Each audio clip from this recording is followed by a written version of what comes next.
fellas. Come on, boys. Come on.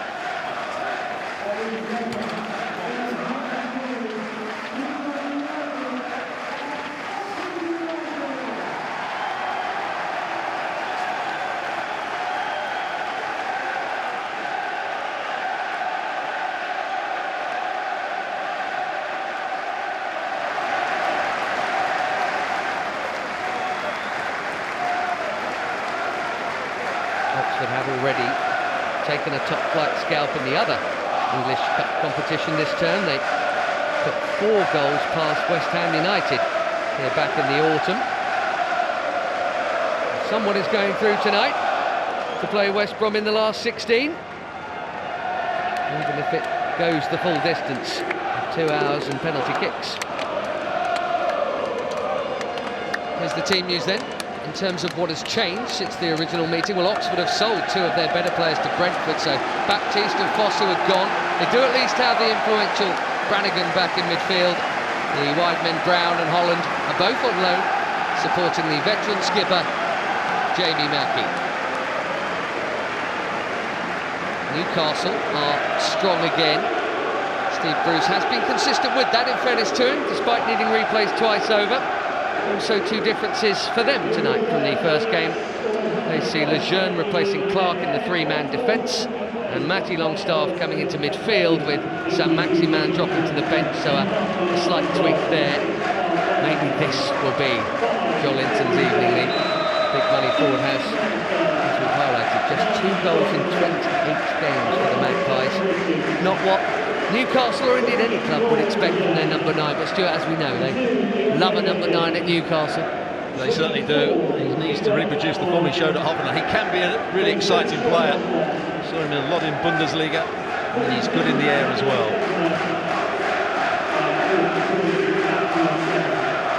Both clubs have played just the once since the original game of this tie. Newcastle's was pretty uninspiring. Very much 0-0, as much as 0-0 could ever be 0-0 against Norwich at the weekend. Oxford returning to winning ways.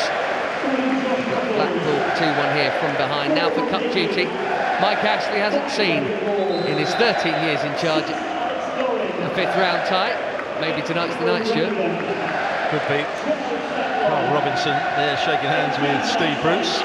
Carl Robinson has done really well at MK Dons before it just petered out for him. There's Mike Ashley. Over this Newcastle United side led by Steve Bruce. They need a good result tonight. Well, for a good while now, the Magpies have been really solid at the back, letting in very few goals, a lot of clean sheets. It has meant, in part, that we've dried up going the other way. The last 2 games have been 0-0, of course, so 3 hours without scoring, 3 hours without conceding. Well, that's always the problem with football, trying to get it right at both ends. The better you make the defence, the more you lessen the front areas. Seems to be the other way round as well. You need to get both parts of the game right, Newcastle.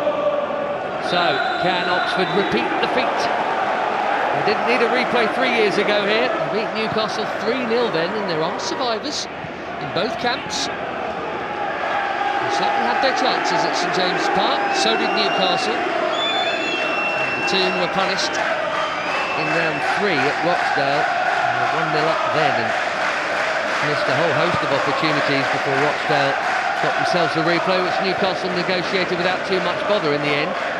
It's been the one game where they have enjoyed some goals, 4 of them then. Oxford may be a different proposition here though, we shall see. Mackey on the chase, beaten Fabian Schär to it. Well, that's what you get off Jamie Mackey. Before the game, he's a willing runner. He'll keep running the channels. He'll put defenders under pressure. Maybe not quite got the pace that he once had. Can't always keep it going for 90 minutes. But certainly these Newcastle centre-halves will know they've been in a game while he's on the field.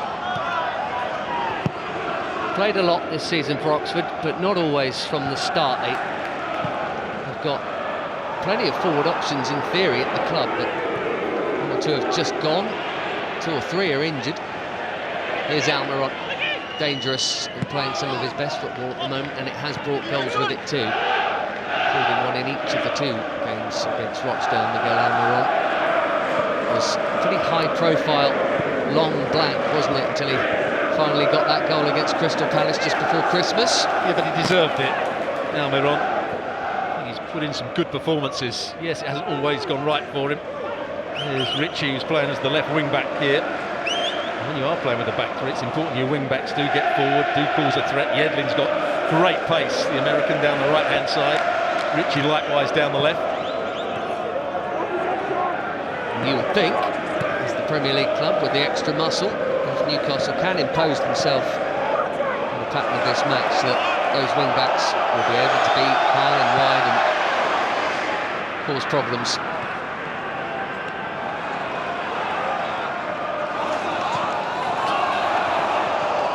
Rodriguez is Oxford's midfield shield man. You won't see him move too far towards the opposition box. He's going to be up against that man there, Sean Longstaff, who's playing in behind the front 2 of Almiron and Linton. Longstaff. Bentaleb, the new signing. Joe Linton. And a chance for Ritchie to cross. He normally does very well with that left foot of his. Back into the mix. They want to flag Oxford, it's not coming. Now it does, as Joelinton finds his shot blocked anyway. Well, that's exactly what you were talking about. There was Ritchie high and wide on the left-hand side. He's not offside there. Yedlin was in the box. And the cross comes in. And as he's coming back, Ritchie, he's now offside. That's when the flag went up. Quite rightly by the referee or assistant referee on that far side.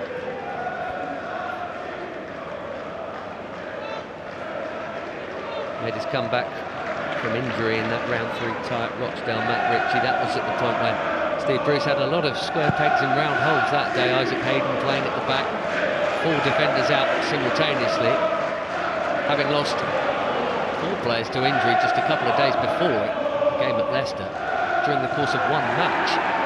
Many are back, but not all of them, and he's since lost the other players too. I think the player that missed the most is Willems, who was playing as the left wing back and doing really well.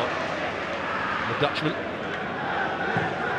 He returned from injury a while back against Wolves, and then got hurt very early on in the match against Chelsea, which Newcastle were on the back foot for long chunks, but he'd have been proud of the defensive job they did, and then an Isaac Hayden goal in stoppage time won them that. Unbeaten in 7, without too many goals and with a few draws in there, but still, by their standards, it's a fine run. A silly challenge from Lascelles. He can't win the ball. Just goes straight into the back of Mackie. Derek Zachary behind Carl Robinson there, another coach with very strong Newcastle connections. He was coach of England for a while, and Kevin Keegan. So a chance 5 minutes in to deliver some quality. Long seeks out the big heads round at the far post. Elliot Moore was up from the back, nothing doing there. And there's a player that it's a good signing for Newcastle. Didn't play a lot for Schalke this season, I say due to disciplinary reasons, but playing the Champions League last year, being a Tottenham man, excellent football, a good left foot. Ritchie finding a dangerous Almiron.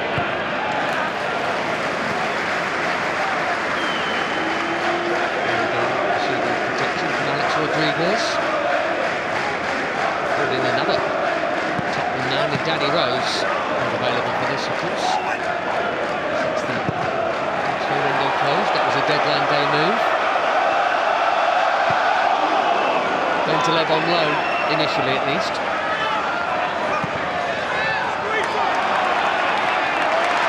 Tough one for Ritchie, but he got there. Longstaff. To his big brother. One touch here in these opening minutes for DeAndre Yedlin. The give and go is on, but the return ball is not good enough. Well, he's pacey, very, very quick. Yedlin is not that quick. What a good return pass from Matty Longstaff.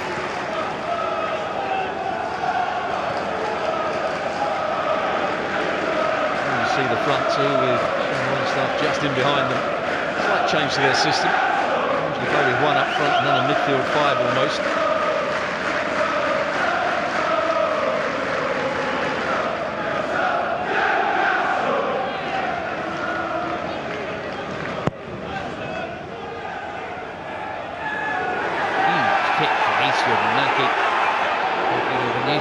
But the Cells dealt with it. It's a good ball fired in from Ritchie to Almiron. He was looking for the run of Longstaff, but for Ritchie to have kept going. Longstaff just stopped his run. He had a great partnership when he was playing for Atlanta United with Joseph Martinez. Martinez scored loads of goals. The player that made things happen was invariably Almiron.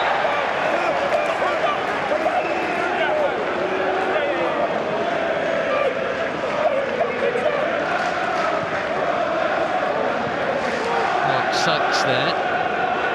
Two people suggesting the Marcus Brown goals at the weekend should be his.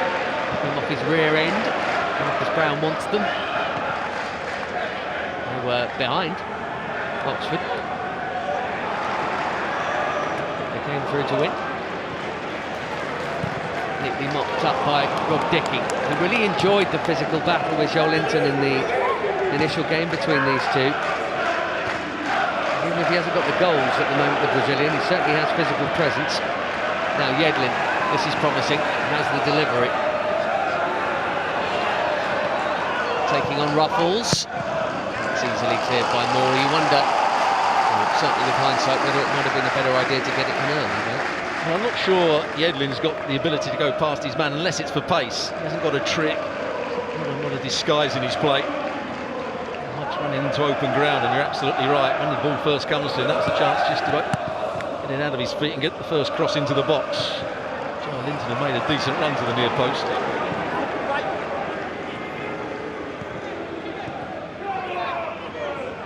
Almiron has been predictably busy already. Got the ball back here. Ritchie again. And Yedlin spending plenty of time in the Oxford half already. Almiron will want that to go out of play for a corner, and it does. Yeah, holding midfield player Rodriguez just getting across. Might have to do a lot of that. Those are the runs that Almiron wants to make. Whenever it goes to the wing backs, he makes diagonal runs into the space behind the full-back. They've really got good size, Newcastle here. Just saw Lascelles coming up to join Joe Linton. They've got some physical specimens in there, and Ritchie can usually deliver. That's a good ball right into the right area. Ruffles did really well at the far post. Good header.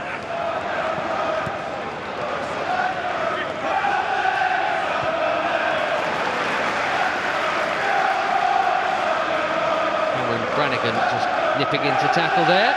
Back at the weekend, having been out for a bit. Played in the FA Cup for Jurgen Klopp when he was a kid, so well, some of those equivalents nowadays are getting that go this evening. Before another big name like Newcastle replaying. Tottenham and Southampton doing it tomorrow night.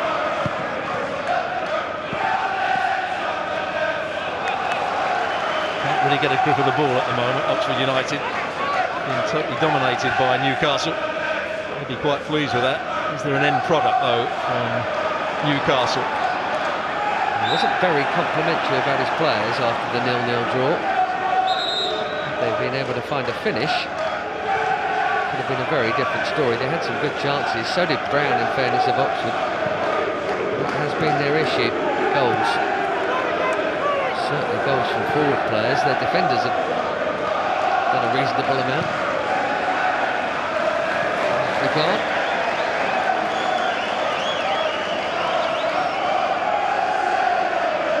Lascelles one of the guilty parties in the original game, heading one over the bar from very close range.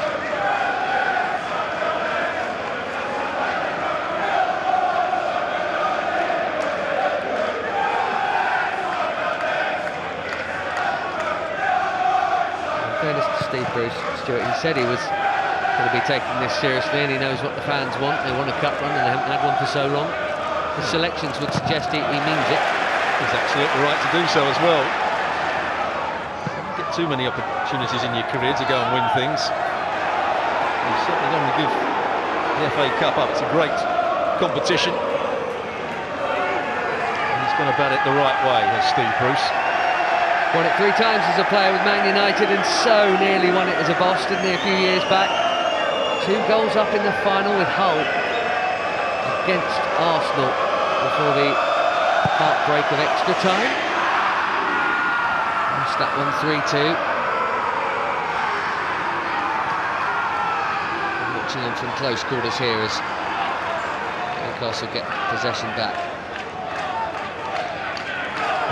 They've had it for most of the 12.5 minutes without, it has to be said, and Simon Eastwood. And this proves the dominance, 77% possession for Newcastle. But no attempts at goal so far. It's been a pretty quiet evening for Simon Eastwood. A very quiet evening. And despite all those chances when they played at St James's Park, most of them were off target rather than saved by him. He must have thought he'd be busier than he actually ended up being, Eastwood. He made a couple of saves, but he wasn't being peppered with shots by any stretch. They were wide of the mark and over the top. Ruffles battling back. He and Eastwood are the 2 players in this Oxford side who played on that famous night here 3 Januaries ago.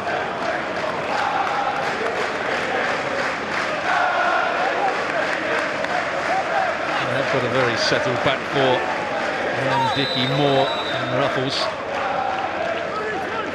The one player that doesn't always play.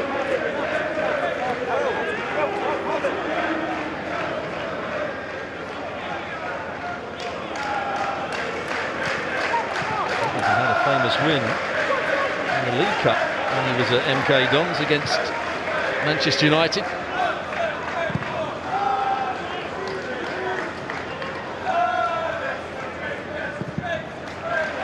He was there for a very, very long time from a very young age. He was still in his 20s just when he got that job. Oxford trying to get on with it here. Brown from the quick throw. He couldn't quite get in there. Lascelles got there first. Still, 14 minutes in, nothing for the keepers to do. But maybe now, with a few Oxford bodies upfield, it could be a Newcastle counter. It's Almiron and Joelinton against the rapidly retreating Hughes.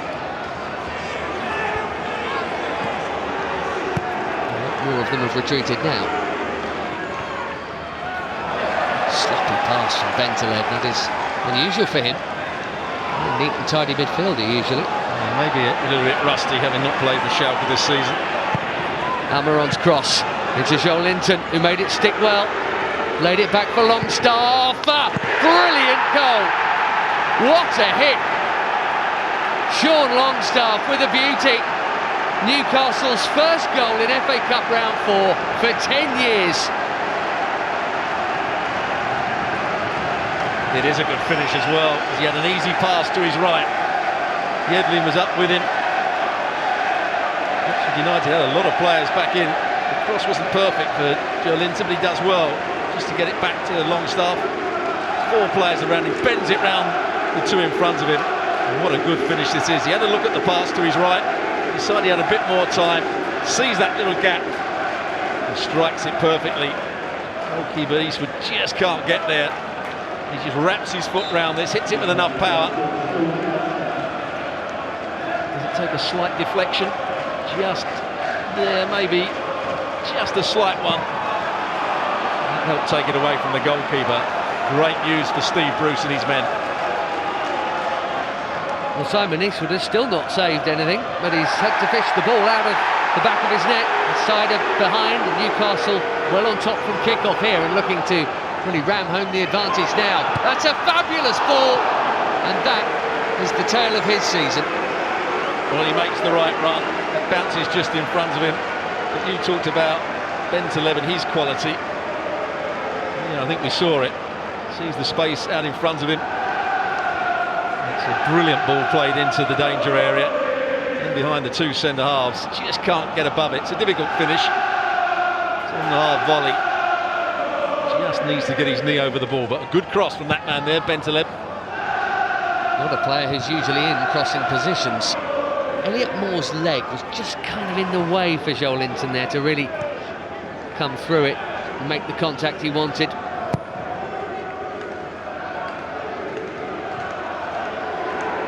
There's a couple of efforts now for Newcastle. The first one ahead. It's the goal. It's been a good few minutes for them. Brannigan into Brown. Long is up from right back. And there's one off target for you, Stuart, from Marcus Brown. But that was the best we've seen from Oxford. Not the shot, but they just had a bit of controlled play there. No surprise that Brannigan was involved. Brown had that bit of space. There was a switcher play on for him. Decided to take the shot himself.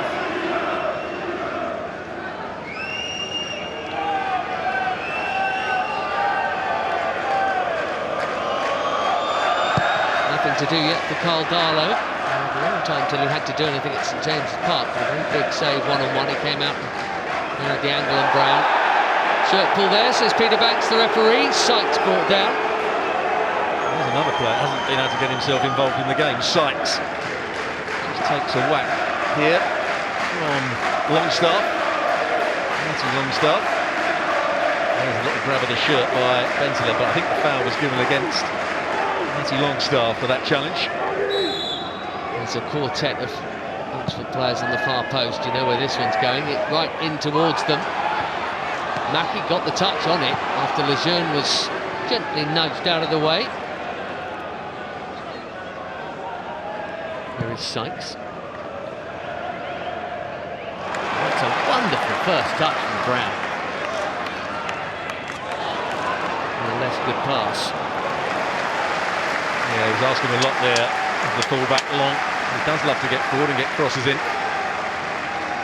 There's the man that's dividing the teams at the moment. The finish here, maybe see that it takes a slight deflection.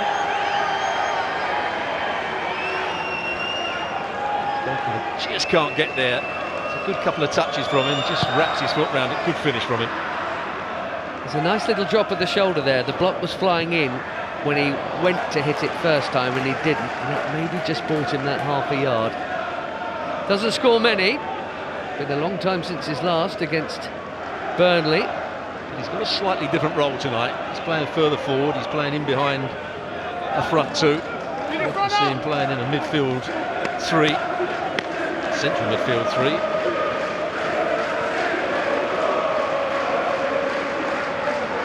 So it's doubly nice really, Stuart, isn't it? Not only is he playing further forward anyways, he normally plays in a team that are on the back foot in that central midfield. He's playing in a team tonight that will generally have possession and is almost, not a free role, but a freer role. Well, you'd like to think that was the case when a Premier League side takes on a League One team. One thing they're not particularly good at doing, Newcastle, is playing out from the back. Three centre-halves. Shearer is probably the best passer of the ball.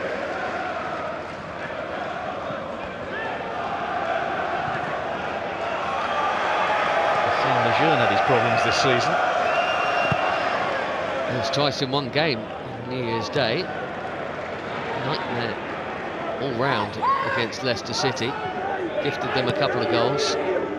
Steve Bruce lost a whole load of players. Had to play with 10 for basically the whole second half when the fourth of them came off. That was Fabian Schär. Bentaleb caught by Jamie Mackie.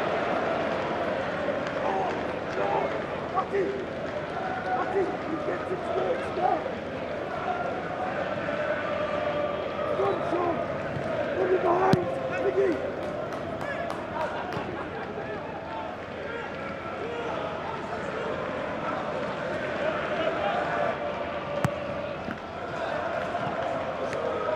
keeping an eye on whether Oxford are doing anything different in terms of trying to play a little higher up the field or squeezing a little bit more now that they're behind. I mean, it's still early days, isn't it? It certainly is. No chance of Jamie Mackie catching that one. They're sticking with the same system.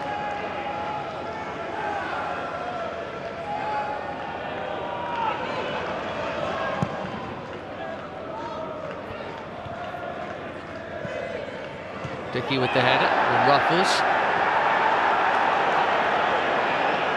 Play goes on. Long. Fans didn't like him doing an about turn. He's got it back now. A little bit of space as well. Short-lived hopes. Here's Almiron. Now he's got a bit of space. Goes down by Rodriguez. Dickey read that.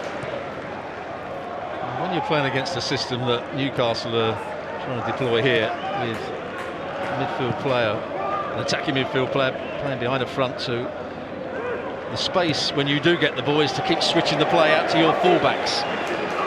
Oxford can do that long and Ruffles get forward. It gives a problem to Yedlin and Ritchie. Far up the field do they come? But it has to be done quickly, that switch of play.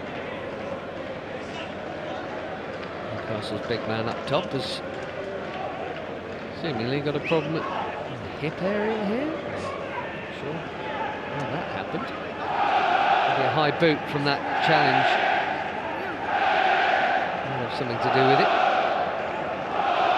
But these days, every time he sees a player goes down, Steve Bruce, he worries because on many an occasion they aren't able to continue. I'm sure that'll be the case here.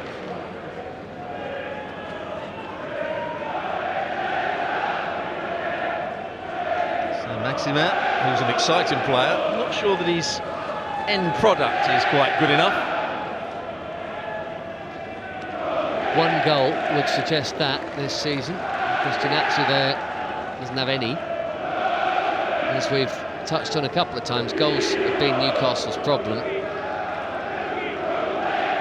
But if you look in the Premier League, Stuart, the four centre forwards that they have had at times this season, namely Andy Carroll, Dwight Gale, Joel Linton and Muto. Obviously some have played more than others, but between them they've played over 50 games. One goal in the Premier League between the four of them. I wouldn't say that's necessarily the centre forward's fault. It's the system that Steve Bruce has used. He wants to be solid at the back. He quite often leaves one front man up front by himself. It's very difficult for him to get enough crosses into the box, enough players in and around him so he can link up. So it's a difficult job for any centre forward who's playing for Newcastle in this system. More support for him today with Almiron playing alongside him. Longstaff playing just behind. Rarely play this formation in the Premier League. They've worked this nicely from back to front. Longstaff's getting it out to Yedlin until he lost his footing. Bradigan taking over for Oxford. Now Holland. Seen precious little of him early on. It's been wide man on this near side, Brown, that's had more of the ball, but to get Nathan Holland more in the game, you'd think Carl Robinson will be thinking. Well, they've got a front three that can be dangerous. Brown on the right, Holland on the left, Mackie through the middle, a willing runner. As you said, Holland hasn't been able to get involved in the game. He's been doing a lot of chasing back of Yedlin at times. Up there in the left-sided attacking role in a 4-3-3 or 4-5-1, depending on where the ball is. Nathan Holland. Not that it's necessarily much of a barometer, but banging in the goals in the PL2 for West Ham. A dozen of them. As Brown pulls it back, and on the cover, very smartly, is Fabian Schär. Again, they had a 2v1 against Fabian Schär there. Good play by Brown down his right-hand side. Spins into the space, long plays the ball over the top. Good pass as well. He's looking the most likely to make something happen, isn't he, Marcus Brown? So they had 2v1 and in the third player, Karen Yedlin had gone to sleep on that far side. See if he can make something happen from this corner. And delivers deep. That flip-on could have gone anywhere. It's to the safety of Matty Longstaff, who was happy to just smash it clear as far as possible. Well, there's the danger you mentioned. Dickey and Moore coming up from the back. That was good in the air.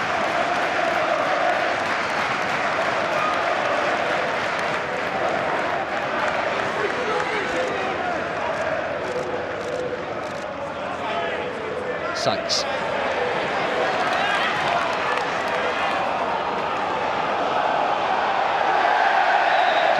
Claiming corner here. So are the fans. They're not going to get their wish.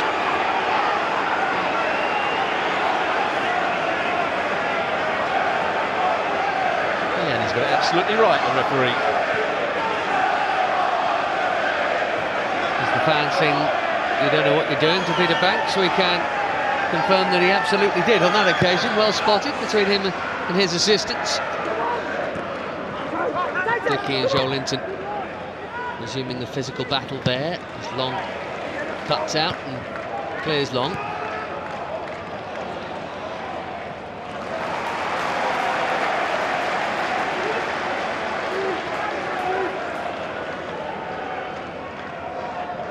Lucky.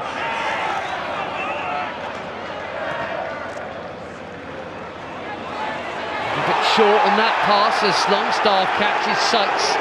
It was a shove before. This one is the boot that does the damage. It'll be another free kick. Well, he's interested in these collisions. Who actually connects with who? And you see Sykes go for it. Yeah, and it's the foul by Matty Longstaff. He's second to the ball. Sykes gets a little toe on it. I hope he got the right to go into the challenge.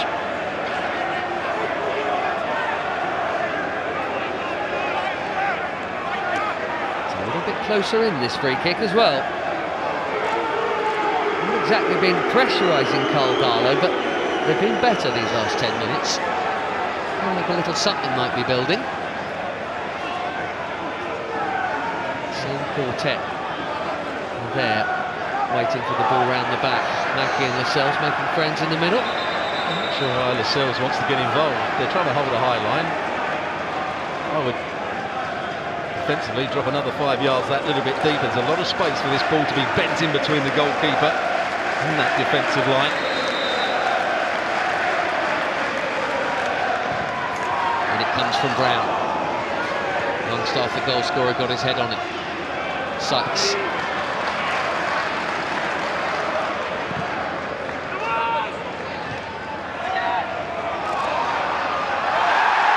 Another free kick, they're not going to get it this time. Longstaff trying to release Joel Linton, that's a good ball. He's strong. Has he got the finish this time? Yes, he has.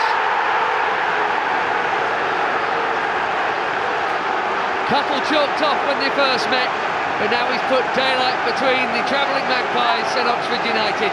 It's 2-0 and they are in firm control of this replay now. Well, it's a good run from him. Great ball played over the top. And Dickey really was struggling for pace there, wasn't he? Oxford management and players, Stuart, complaining about a foul that wasn't given. This is where they wanted the free kick. No, Almiron's got every right to go for the ball. It's not a foul. He's within playing distance. Crowd aren't happy, but Almiron does everything right then. And there's the forward pass. It's a really good one. In behind Dickey, who's really struggling for pace. Well, Linton gets away with him with that first touch, and on this occasion shows good composure, just sweeps it beyond the goalkeeper. That's a good finish. Joel Linton gets himself half turn and actually bounces it into the ground. It wasn't quite as clear cut as I first thought. Good enough. Steve Bruce will be particularly thrilled, won't he, because Joel Linton probably had a little bit of time to think about that, and there's certainly pressure on you if you're at the sharp end of any side. And not that 3 in 29 sounds brilliant, but it's a bit better than 2 in 28. Super pass to release him. Here's Sykes. Oxford in trouble now. Still an out of play. As for certain as they can't concede the next one. Long with a good cross right into the mix. A chance for Mackie and a top save that from Carl Darlow. Here's Ruffles. And now Long. That's a brilliant hit and even better block. Well, it's a really good response, but Lascelles has stopped them breaking through. Two good blocks, first by the goalkeeper Darlow here. Mackie does well just to tee himself up. Gets enough of that right hand on it to push it away. And I wasn't sure whether this one was going into the far corner. But a good header from Lascelles. Certainly had to make the clearance, just in case. Darlow's had something to do now. In comes the corner. It's Lascelles again. Brown onside here. Marcus Brown. There's a wall of black and white between him and his teammates in the middle. Good response though. Yeah, good response. A couple of good crosses coming in. Playing on the front foot. Putting these Newcastle centre-backs under a bit of pressure.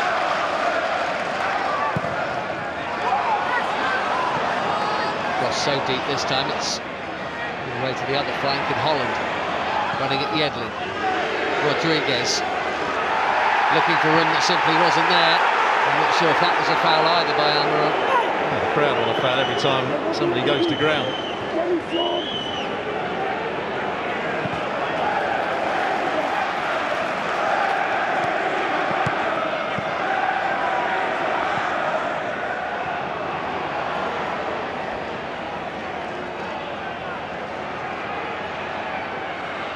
Share. What's the throw? Isn't going to get it. Peter Banks under pressure from the Oxford players and the Oxford fans. That is what they thought should have been a free kick in their favour. 10 seconds later, the ball was in the back of their net. What I would say about it, Stuart, I'm with you. I think play should be going on there, but quite often in 2020 it doesn't. You actually do see quite a lot of referees whistling for I was going to say foul, a challenge like that. And wrongly so, in my view. Too many players. He was already going down, Brown. He lost his balance. Almiron was in playing distance of the ball. He stood his ground and was stronger and better on that occasion. And the referee was absolutely right not to give the free kick. Another day, if he blows his whistle there, people would call him fussy. I'm with you. I think it more than a fair enough challenge. Carl Robinson did not agree, and he received a yellow card from Peter Banks for his dissent. John Linton still obviously in a bit of pain. He didn't really celebrate when he scored the goal as he held his side. Well, whether it's a knock or a slight tear, pull of a muscle, the medical department will know that, but it doesn't look good for the centre forward. Certainly had enough pace and strength to race through. He's already had the injury before that. Here's the finish, gets himself on the half turn here, which he just bundles it into the ground. It wasn't the perfect finish. It ends up just rolling into the corner. I should say it wasn't the perfect strike, it was the perfect finish. I often wonder if any players go for that one deliberately. You often see them beating the keeper with one like that because of the angle of it, whereas a clean hit might hit the outstretched arm. It seems like he will play no further part. So Steve Bruce thrilled to have his centre forward on the score sheet, and now maybe concerned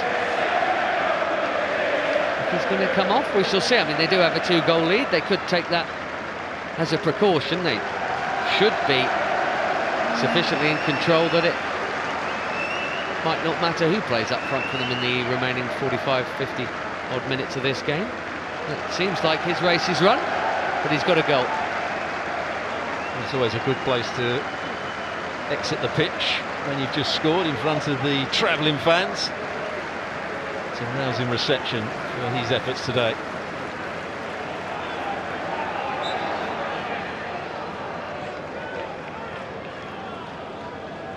Busy time of year, of course, the turn of the year, and having 2 replays to add into a schedule that already had midweek league encounters and came at Christmas. Not sure if that's a wear and tear, or we shall see. This is Sykes. That's a good ball in, and he's hit his own man.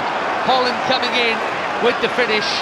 You may never know whether it was on target or not, but it hit Jamie Mackie, it looked like, Stuart. He was more aware of the far post, Holland. Once again, a good ball played in. Just a ball over the top. Good run from Sykes, the midfield man. Just hooks it into the danger area. Once again, Yedlin goes to sleep at the far post, not coming round on the cover quickly enough. It's a big chance for Holland. I think that's going wide anyway. A cleaner connection, or indeed a scuffed Joel Linton connection into the ground. Well, Carl Robinson knows they were that close to halving the deficit. They have been a threat since they conceded that first goal, Oxford, having not been a threat at all before it. But we've seen Lascelles block on the line. We've seen a good hard stop from Carl Darlow. Down on Saint-Maximim, who's already become a firm favourite with the Newcastle fans. He's getting in the middle now as Almiron tries to go through to make it 3. And went for the poke and puts it wide. Well, that's a technique I saw him use time and time again for Atlanta United. He was toe poking it past the goalkeeper. They really are struggling for pace, the two centre-halves. He's trying to play it really with just his toe, the outside of his left foot, gets it on the wrong side. Poor finish in the end.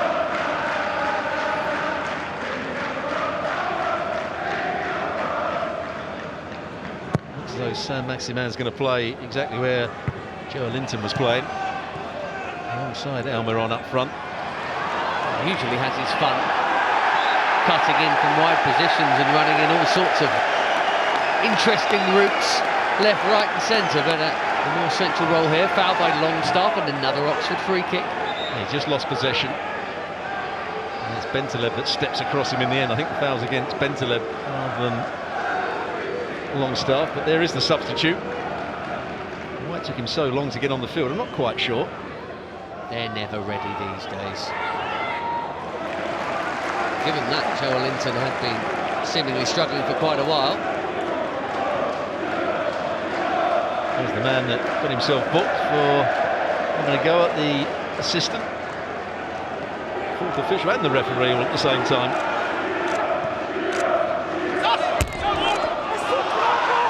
He was on an FA charge in December for abuse of language towards officials. And in games of fine margins, well, which most games are, certainly to start with anyway. The difference between 1-0 and 2-0 is huge. Oxford could, maybe should have got themselves on the board, but they have responded well, as the stats will tell you, Stuart. Well, in terms of that, it's a fairly even game. The stat that matters is that Newcastle are 2-0 up at the moment with a couple of good finishes. Goes Almiron again into Saint-Maximin. Newcastle fans' two favourite attacking players, I think it's fair to say. Bentaleb played that. I thought that might have touched the referee, in which case the whistle should be going. Perhaps it didn't. Perhaps he's forgotten the new law. Rodriguez straight in on Bentaleb, and he rushed him. Holland. Bentaleb doing his absolute best to make up for it, chasing. And that one, really good cross from Bentaleb. Doesn't quite look the player I remember him being. At Schalke last season, at Tottenham for a little while before that, where he was one of Pochettino's favourite players. There's the main threat so far for Oxford United. Brown down this right-hand side. A couple of good runs, a couple of good crosses. They liked him here last season. He scored 10 times, including in a couple of different cup competitions. So for the second time he's a loanee here. And he got his chance, didn't he, at Middlesbrough this season? Just didn't make the most of it. Instead, for the rest of the campaign, we'll be trying to help Oxford back into that same division he left. He was actually sent off in his final Middlesbrough game, scored in his first Oxford game. Tonight, though, he's got to try and help perform a resurrection job, because they're in deep trouble here as we approach half-time. There was a bit of an elbow from Yedlin. Not a swinging arm, but one that he just put into the neck of Ruffles. Mackie, full of endeavour, as ever. He's still come out with the ball at his feet. Fans enjoyed that. Here's Holland. Cher getting very close. Ruffles. Rodriguez. Fired it into Holland again. Going going to have to go home here.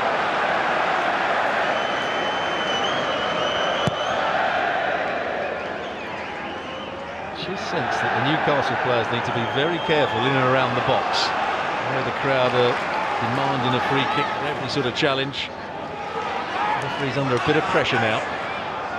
Brown again. Worked that nicely. Longstaff still enjoying that freedom. Now Almiron. What a run that from Matt Ritchie. And the underlap.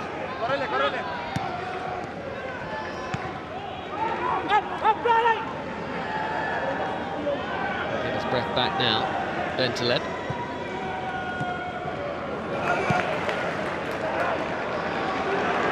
Almiron shoots at the Newcastle fans.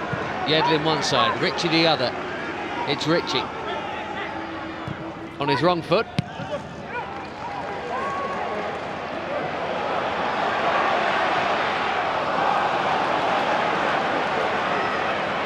Lejeune, safety first. You don't often see that in modern football. A centre-half getting to the ball first, just kicking it out of play. Usually they've got a bit more confidence to try and shield the ball, put it back to their goalkeeper. Well, that wasn't very 2020. One from the older school. Here is Long. And Brannigan. It's very ambitious, always running away from him. The slice was a heavy favourite there, wasn't it? I think he's been frustrated. 42.5 minutes into the game, hasn't really been able to influence it. Not too many touches, not seen his passing quality so far. And that's why some of those fans don't look particularly happy, nor does he, Carl Robinson. You mentioned that fan pressure there, and the Newcastle defenders being careful. If there is a sense, maybe from the referee, they'd never admit to this, but as he comes out maybe for the second half, that did I maybe make a mistake on that? It just might make him that 5–10% more likely to blow a whistle when there's a possible handball shout or a nudge or anything like that for an Oxford penalty. Shouldn't happen, but it does. That's why crowds put the referee under a lot of pressure. That's why players put the referee under a lot of pressure. Shouldn't happen, but it does. Yedlin to Sean Longstaff. Big part of 2 goals. Almiron onside, saint-maximim. He's managed to thread that in between 6 of his teammates, and it might turn into a counter for Nathan Holland if he's quick. Brannigan. A minute plus stoppage time to go at the Kassam before the half-time whistle. Can Oxford strike back? That's quite a hit from Holland. It's nearly knocked Jamal Lascelles over. Well, it just caught him off balance, didn't it? Rodriguez it was with the last shot. Lascelles got it right in the stomach there. Holland with the strike, and a good one as well. Knocked the wind out of him, maybe. Not his first block, nor his most spectacular, but no less important. This is where they don't play out from the back, Newcastle. They look to go into the front. I can understand that when Linton was on the field. I'm not sure who's going to actually win the headers here. The Oxford defenders is the answer to that one.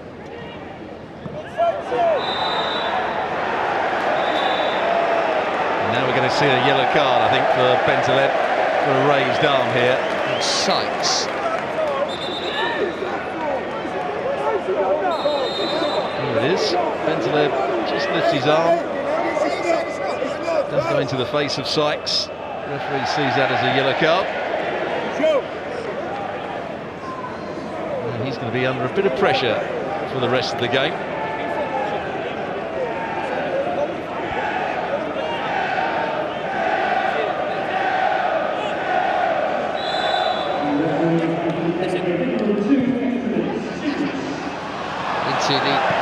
Into the 2 added minutes, and that is such a waste.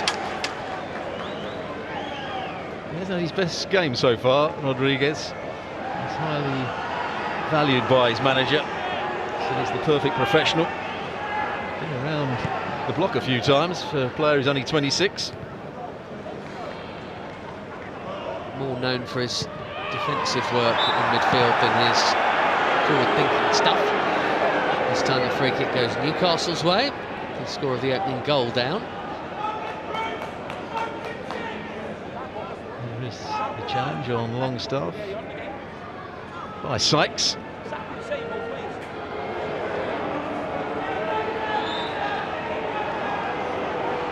Steve Bruce will be happy to eat up this time and get in with a job half well done. It's not to say Oxford haven't been a threat, they certainly have. Certainly since going 1 down, Stuart, that seemed to sting them into action, as it often will with a team, but Darlow had done very little before that. A yellow card there for Sykes. He was encouraged to get the yellow card out from Bentelev, who had just been booked. It's always a difficult one. The ball's there to be won, both players are challenging for it. The player that just gets there first then hits the bottom of the studs of the next player. All smiles from Mike Ashley. 13 years he's been in charge of Newcastle. They've never been to round 5 in that time. And they have had a fair few unlucky round 3 draws against Premier League clubs, but they have also had Stevenage, Oxford, Brighton when they weren't a Premier League club. So, but that is incredible, isn't it? You'd think 1 or 2 years in that time they'd find their way through 2 rounds. I think 1 or 2 of the previous managers didn't always take the FA Cup as seriously as Steve Bruce has taken it. Well, taking it seriously, and it's working. A beauty of a goal set them on their way in this first half. Sean Longstaff with it. And a long journey for those fans, but halfway to a successful one here. Second goal added by Joel Linton, who has since left the field with an injury problem, but it's Oxford who have the problems in terms of the scoreline. They played okay, but they are trailing by 2-0 at half-time.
Newcastle have already done what they haven't done so much of this term. They've scored 2 goals in the first half of a game. What they have done well is defend.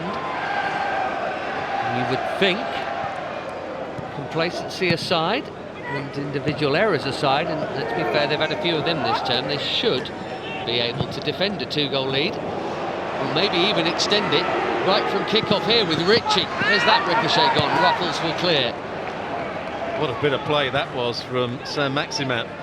First of all, put the ball under control, got himself turned and spread the ball out to that left-hand side. Ritchie didn't do well enough. Reminder of these sides here. Oxford going same back five played at St James Park. A little different in midfield, mostly because of a couple of exiting players who've gone to Brentford in the Championship since. Newcastle, with Cardalo in goal, their familiar 3 or 5 man, but generally 3 man defence. And Saint-Maximim in picture there, on for Joelinton, who was injured in the first half, having missed one chance and taken another, and indeed teed up Longstaff for the opener. Sean Longstaff's having a good game, and that was an excellent ball. Good awareness of where Almiron was. Well, the reason they're looking so much more of a threat is because of the formation they're playing. So often they leave their front man alone in the centre forward position. Today they've got front 2. Sean Longstaff's playing in behind, so when the ball is played forward, they've got 2 or 3 players in and around the knockdown.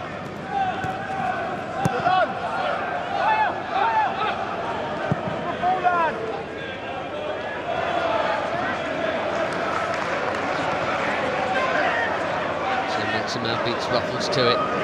Did well.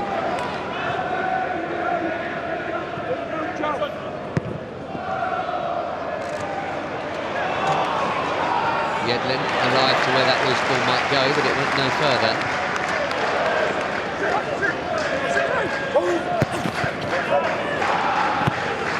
Typical endeavour of Jamie Mackey there, 2-0 over. Doing it more under a bit of pressure. 2 big centre backs, Dickey and Moore, good in the air. They're threatening Newcastle's penalty box. But in terms of pace, they've struggled in the game so far. Now they've got 2 very quick players up against them, Almiron and the substitute Saint-Maximim. There's the biggest threat for Oxford.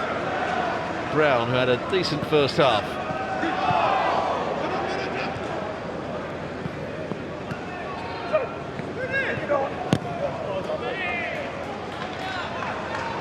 Longstaff winning the throw, right in front of his boss, who's been talking about his contract situation this week. He can go for very little because of his status as a homegrown player, and the contract that is ordered up. Anthony Longstaff. Something to be sorted out off the field. Looking for a prolonged cut run. Happened for a while. Here's Matt Ritchie, nice give and go. Awkward ball, well defended by Elliot Moore. Yeah, really good give and go on that far side. Again, it's a good switch of play. Almost enticed the defender to come and make a challenge on him, just played it round the corner and got the return pass from Saint-Maximim. Go on, deep on.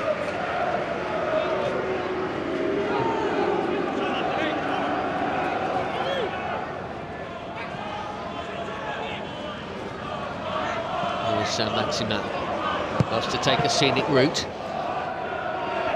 It's a good fun player to watch.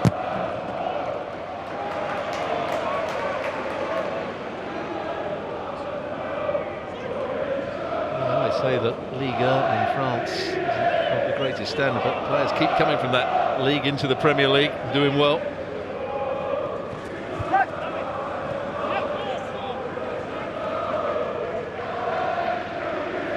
Played at Nice and Corsica, Monaco, Saint-Etienne. Cup football for all of them. You'll find very quickly the cup here is a very big deal. Newcastle, 6 times they've won it, but not for a couple of generations. Almiron. There's Saint-Maximim again, and Almiron. Question is if Saint-Maximim is there. Where's the centre forward? It might end up being Longstaff. I don't think he's forgotten. Unless they're actually keeping him out there deliberately. It looks like they might be, and here he is. He does prefer to play there, clearly. Oh, down goes Almiron. The question is, if he has gone down, why would he go down if he hadn't been fouled? Well, I think what the referee's saying is that Almiron ran into the defender as he's trying to make the forward run.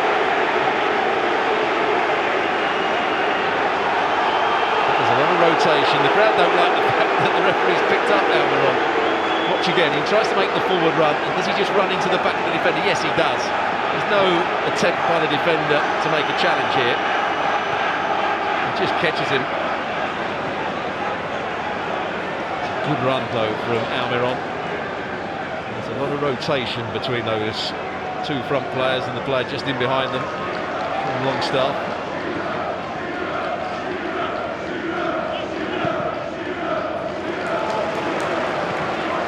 There's the switcher play I was talking about, that they need to get to the fullbacks. Ruffles it was, then Holland, and now Brannigan, and again lots of yellow shirts in the middle. Important bit of defending that from Florian Lejeune. He had to get something on it, and he did.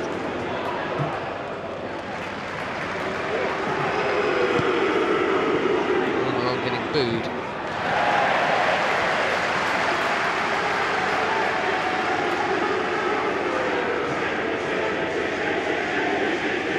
He's had his problems this season, Lejeune, on the left-hand side of a back three.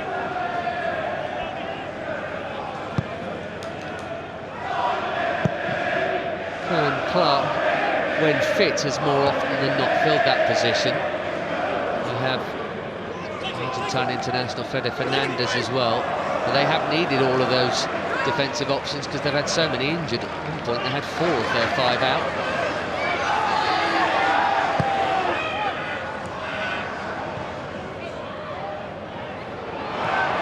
Rodriguez to Elliot Moore. Cameron Brannigan.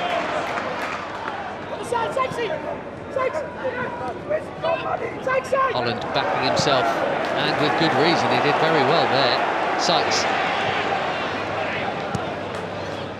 Again, good amount of shirts forward, a dangerous ball and a nudge as it turns out. Not from that man there, but by Mackie in the box. There he is. Good play from Oxford. That's the switcher play, going from the left to the right. Sykes in that bit of space. What he should do is play this ball one touch, and he takes one touch too many. But this is a good ball played in by Long. He's delivered a couple of really good crosses, and it was Mackie on the Sills. I'm not sure there was that much of a shove. The Sills made the most of it. Good defending by Shear, just in behind him. It's a good point you make about the Cells there. We don't have VAR. We're at the Kassam Stadium, not a Premier League ground, but it's a risk.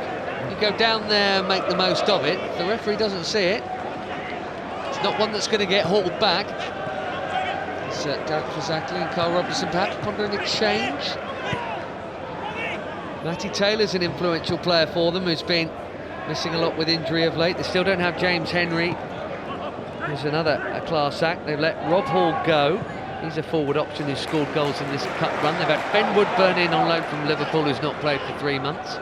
And they've just lost Fosu to Brentford.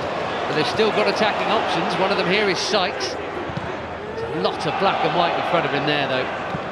To be fair to Newcastle, this is probably why they don't score so many goals, Stuart. They are very disciplined. Steve Bruce has really got them doing that very well. It's why they have kept quite a lot of clean sheets. Yeah, they work hard. Got a decent shape defensively. A slightly different shape today in the attacking areas, which means there isn't quite so much cover in those wide areas. And there is a man that used to manage here at Oxford, managed clubs like Derby County, managed Newcastle as well, Birmingham. What a manager he was over the years he spent at several different clubs. Took Oxford up into the top flight for the first time in their history. And then having left for QPR, lost the League Cup final to them the following year. Didn't just lose it, actually got humiliated 4-0.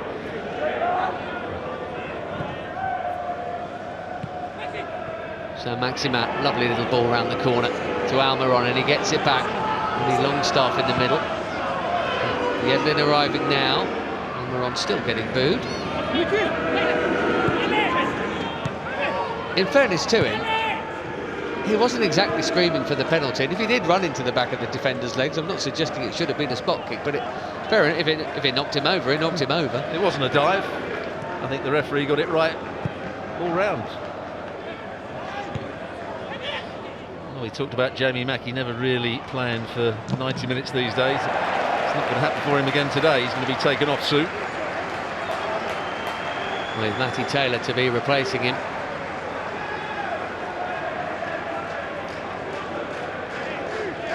Might be a little reshuffle, we shall see in that front three.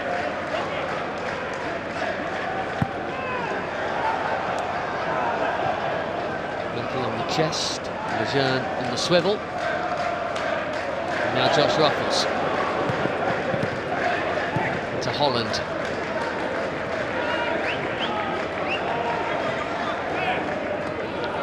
Still waiting for his first Oxford goal, Nathan Holland. 13 games in the PL2 for West Ham's under-23 group. 12 goals. It's the sort of form in that division that would get perhaps a League One club to think, OK, maybe he's worth a punt on loan in the January window. Oxford have taken that chance. This pass misses him out and finds Ruffles instead. Another good delivery, Mackie nearly in.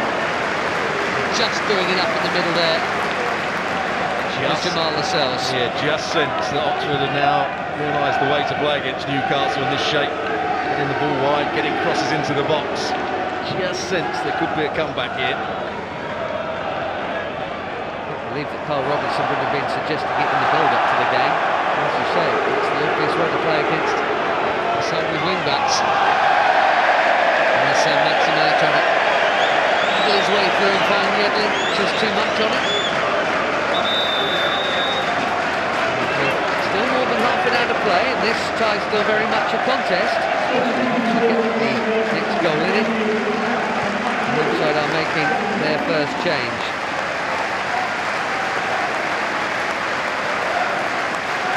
Well, he worked hard, didn't he, Jerry Mackey, without too many rewards. A nice hand from the crowd. On comes Matty Taylor. An injury problem in the last few weeks. Came off the bench to score. Fourth goal. Previous round. And he's got 6 goals in League One. He also scored one here in the famous Carabao Cup victory over West Ham earlier in the campaign that Matty Taylor. 4 he scored that night. Beginning of the end for Pellegrini, as it turned out. That's why these cup games are so dangerous for managers and coaches. Away to lower division opposition. Steve Bruce has gone about it exactly the right way. It's funny how you mentioned the succession of Newcastle managers who haven't seen fit to pick their strongest 11s in these cup games, and you'd think it would be the obvious thing to do, and Steve Bruce clearly isn't as daft perhaps as some of his predecessors. Take it seriously, he might have a chance. Good ball that from Rodriguez. Another good cross. Cher got the header in there. Put in some decent deliveries from wide positions tonight, Oxford, and they have had men forward. Strangely, it hasn't necessarily always ended with it coming at Carl Darlow. Once or twice it has.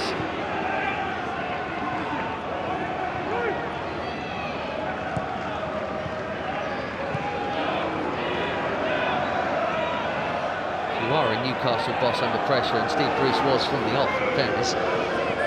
Picking a heavily rotated side full of youth teamers in the cup tie isn't going to gain you too many friends on Tyneside, that's for sure.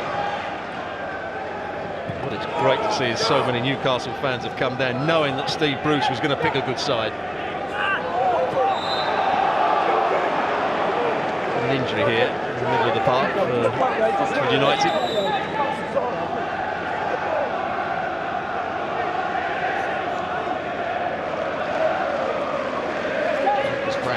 Down,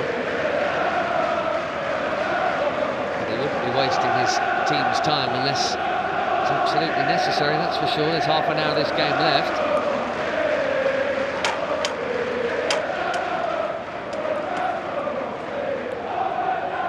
Well, some of the older members of that crowd would have seen top-flight football. Oxford United were in the First Division before the Premier League days.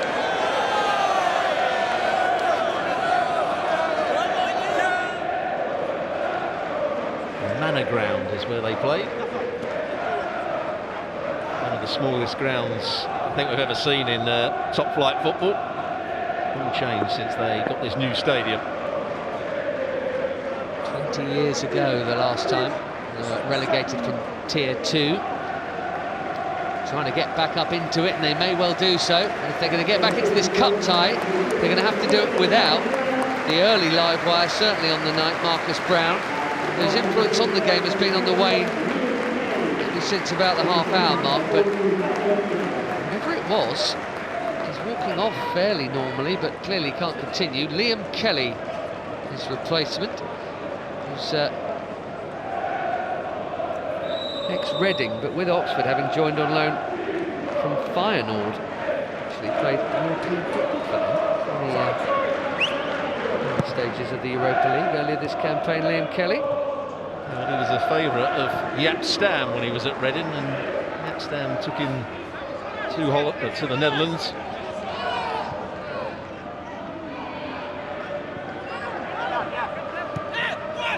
Robertson, out of choice, changed his forward. Taylor for Mackie, but out of necessity there.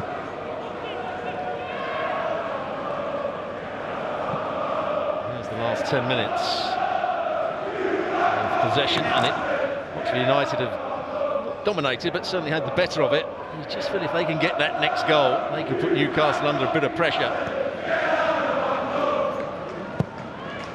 The moment you feel like they'll either get none or two, I know what you mean. If they get one, you feel pretty confident they get another. The crowd would be so up, Newcastle would start worrying. Oxford players would all have another 20% in the tank, thanks to adrenaline.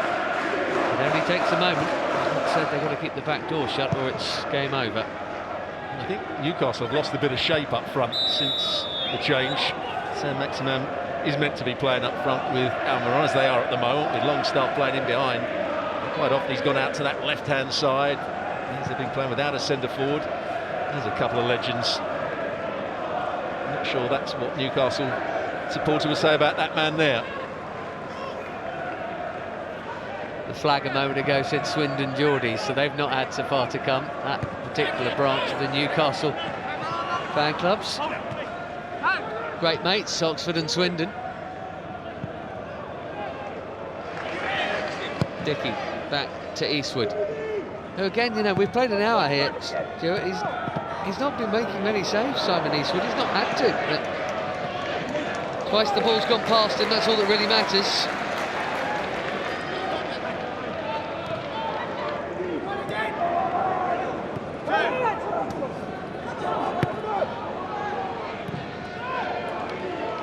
Starting to see more in this second half what Oxford are all about. They play some decent football. Have got the ball into wide areas. Their midfield players have had more control than they did in the first half.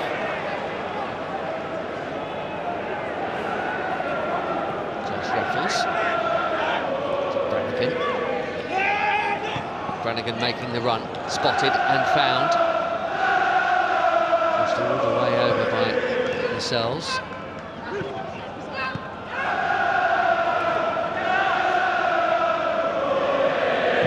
Calmly done by Newcastle's main man at the back.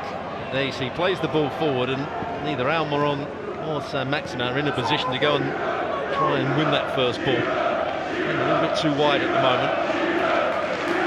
They don't have Shearer up there, as the fans are chanting, and they don't have Joelinton up there, as you mentioned earlier. They've not been used to that, because he's played and started just about every game for them. That's just been their out ball. They defend deep, those three at the back. They can hit long balls up to the big man because he can take those.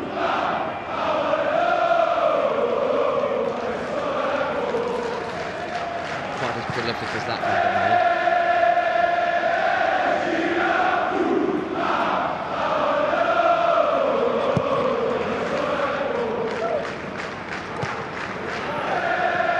One thing he never did as a Newcastle player, and showed despite all the goals.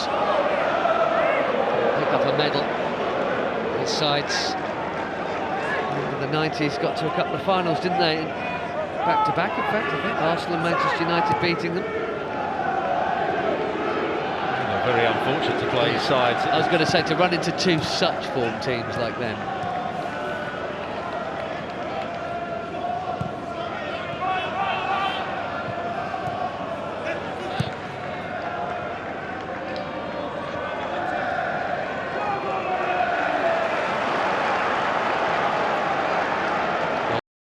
space and options, including Yedlin. Here is Yedlin. Just wondered if he took it a smidge too far there, Longstaff. They could have played the ball to Yedlin about a second earlier. Defender was committed. Still may well turn into something for Newcastle, but there's a real moment of promise there. Yeah, it's just fizzled out because Yedlin, once he got the ball, hasn't got the ability to go past anyone with any sort of skill. So he decided to pass back, and look where they've ended up. Yes, they've kept possession, but no penetration at all. And it's Yedlin that gives the ball away. And Almiron wanted it into his feet. He tried to play it down the side. Good bit of skill from Bentaleb. The drag back. Just beats the challenge in midfield. Sees Taylor coming. Just going to say, as he's taken that ball down quite beautifully, he's not got into the game yet, Matty Taylor, but that was a great touch. Holland, equally neat. Now Rodriguez. Still, a little more than a quarter of the game left. That's going to be a foul by Brannigan. Just a final thought on Mr. Shearer. Not only is 2006 the last time Newcastle got through to round 5, on this day in 2006, he broke the club's scoring record. Joe Linton is 250 behind, I think. Now Roberts is still having a go at the assistant, or the fourth official. Unlucky Andy Wilmer. At the end of a fair few complaints this evening.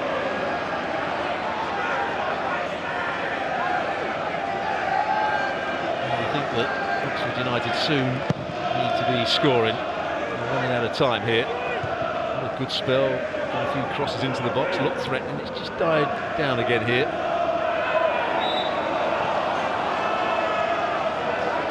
Now by Ruffles on Yedlin.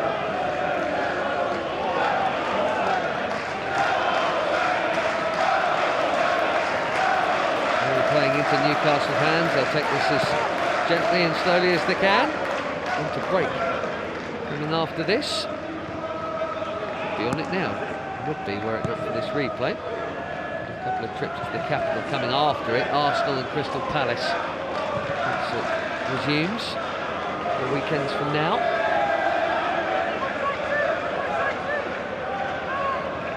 Not too far behind that. At the moment, it would seem a tie in round 5 at West Brom, unless Oxford can't afford to wonder about it. They might as well have a go. Frankly, who cares if they concede a third goal? We'll have to start committing plenty forward. It's depending to do first as Yedlin crosses. That's awkward. And calm, I suppose, from Long back to Eastwood. Yeah, it's decent play from Yedlin down the right-hand side. He said that he can't go past anybody with trickery. What he can do is play a ball square and get in behind with pace. We'll probably be expecting more players in the box. That's the problem you've got when you've got saint-maximim who doesn't really want to play at centre forward. Almiron, who's not really a centre forward either, and Longstaff coming in from a deeper midfield area. And Almiron closing down Eastwood there. Coolest heads in the box were the ones that mattered. There's Brannigan.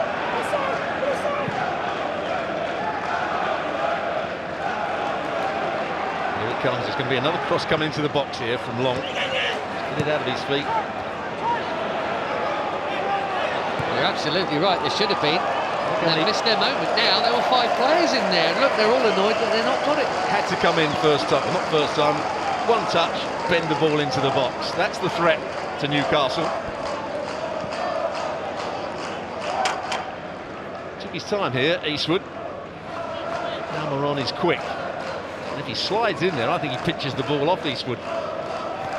Players are worried about sliding in because quite often, as the goalkeeper kicks the ball and follows through, he needs to get sent off for a rash challenge. Probably just had a moment where he thought, oh, what have I done here? Got away with it. 20 to play. Carl Robinson seems to make his third and final change. Change with a defensively minded midfielder replaced by a more offensively minded one. More on that shortly as Holland plays an intelligent ball.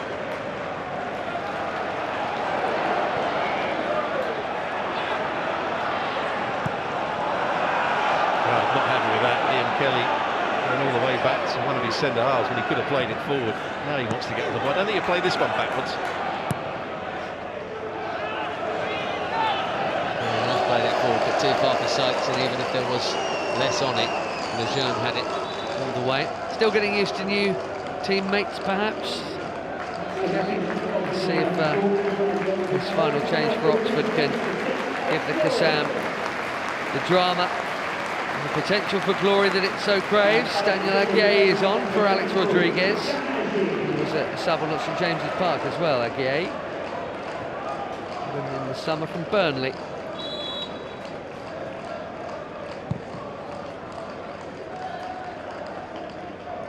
He's going to play further forward.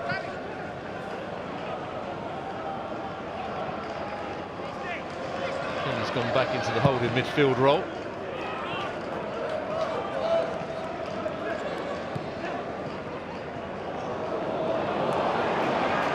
Touch from Holland onto Brannigan didn't quite work. This is saint-maximim. Covering at pace was Sam Long. And just there, saint-maximim didn't realise that Long was coming back at him, lack of awareness. The St Etienne man.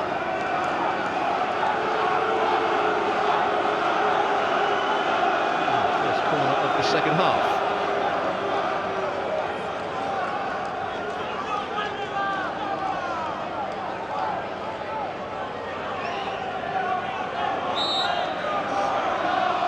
Ritchie. Lejeune was up. He wants another corner, and he will get it. Looked like he nodded it down into Ruffles or someone. He did score a couple, didn't he, the other day, in stoppage time. Newcastle, quite incredibly, 2-0 down at the 94th minute. He scored twice at Everton to get a 2-2 draw. He's in there again. The ball is at the wrong end from the perspective of the Oxford fans. We've got 20 minutes to score twice. Newcastle exactly flooded the box for fear of the counter, and you can understand that, but they've got some options in there. Lascelles is down already. Well, with no VAR, there's a lot of shirt tugging going on in the box there.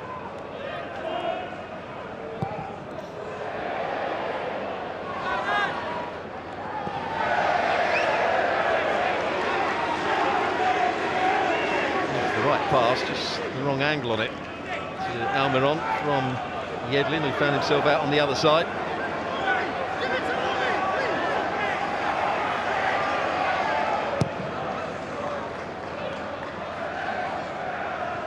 Gay, the recent addition, jumps, didn't get there. He's playing on the right-hand side of the front three now. Aguier.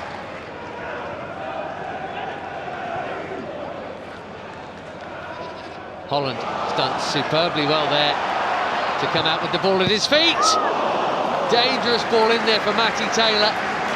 Darlow got a piece of it. Who got the final piece? Well, impossible to say, really. But didn't he do well here, Holland? He certainly did. Just pitched the ball off, share there, bends it into that near post. Should get a touch on it, really, here. Matty Taylor.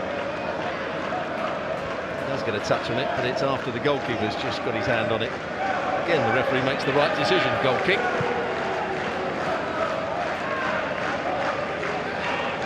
So much talk about the officials in the English game at the moment, the help they are and aren't getting, and maybe when they're left to it themselves, they're even better. Peter Banks has been just about spot on with everything tonight.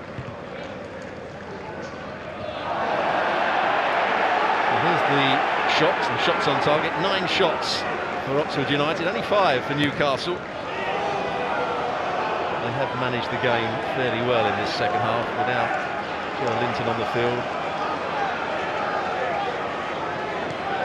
Really been under constant threat. A couple of balls into the box. Apart from that, Oxford United haven't been able to really cause them too many problems.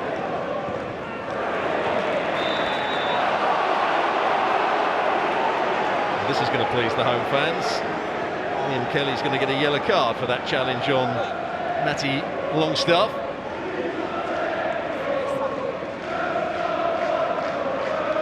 Yeah, you can see why. crucially, just a little too late. That slow motion replay really didn't do him any favours either. Not been able to have a real impact yet. Former club Reading, also in an FA Cup replay tonight, they've come from behind and now in extra time at Cardiff. Extra time looking unlikely here. Here's Matt Ritchie trying to make sure with an awkward looking delivery. Yeah, just under hit. It was well worked and they wanted to get that man there. Lascelles was coming round the back. It was just under hit, so he had to try and make the challenge. He was never going to win it.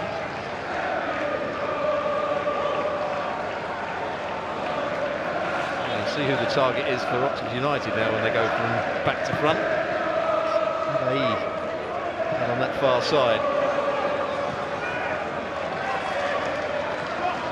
Neatly done by Moore and then by Ruffles, and indeed by Kelly after that. Done a lot of things pretty well, I think, tonight, Oxford. I feel like they ought to be more in the contest than they are.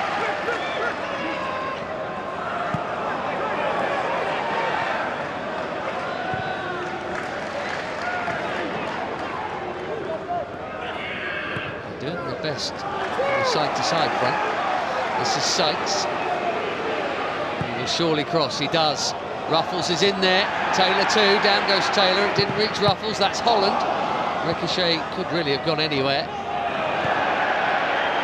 There's Ruffles again, still dangerous. Sells with the header this time, and that's a foul. Comical, wasn't it, from Elmer down on the ground, wanting a free kick, the ball comes back to him, suddenly gets up and commits a foul himself. There we go, a little push in the back, and Kelly, and a wry smile from the Paraguayan. Yeah, 12 to play plus stoppage time. Let's see if they can raise the roof. It's a rousing finish here. How daring will they be with the bodies forward? It's like 4 to aim at again. Kelly looking for them. It's deep, but not too deep.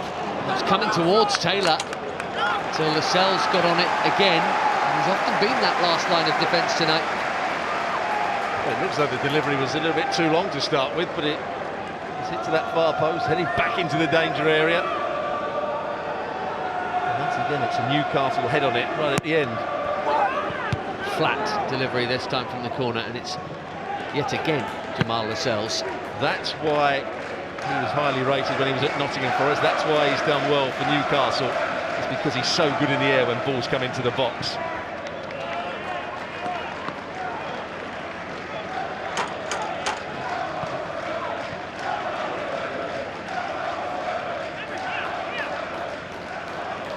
Been part of a fair few clean sheets lately, and they're close to another. They can even afford one lapse as long as it's only one. 2006, a reminder, the last time they were in round 5, Newcastle. They actually went around further than that last year, got to the quarters and lost to Chelsea.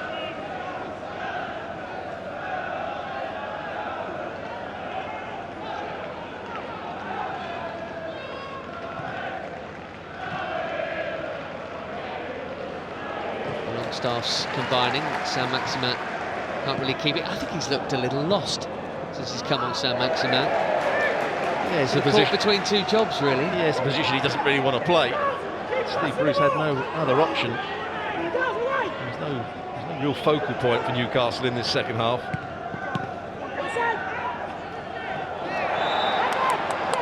I suppose if he'd had a bigger lead and he could relax a little more, he might have brought on young Tom Allen, who's at academy forward, 20 years old, who is on the bench, but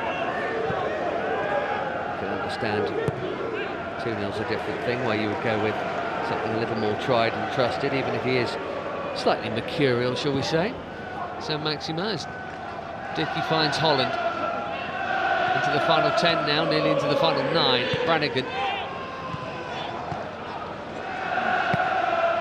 It's a Nicely weighted pass for Ruffles, and the right idea to cut it back quickly. And there was Florian Lejeune, and it's a good job he was from the team's perspective. Yeah, good bit of play from Brannigan with his pass, the run from Ruffles. Well, that's got some quality from left back, slightly infield on that occasion, and all he could do is put it into a dangerous area.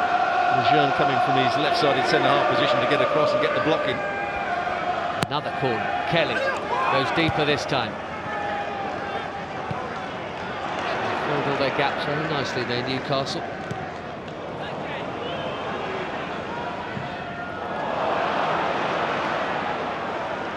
There's a ball on here. Saint-Maximim saw it, played it, and underhit it. And he's got a quarter of the pitch to play that into. Just missing that last defender out, and it beyond him. Holland. There's been some tiny touches from him in this game. It's not been a central figure in it, but you can see enough of something there. Long out to Aguirre. Again, the magnet that is Jamal Lascelles is in the way.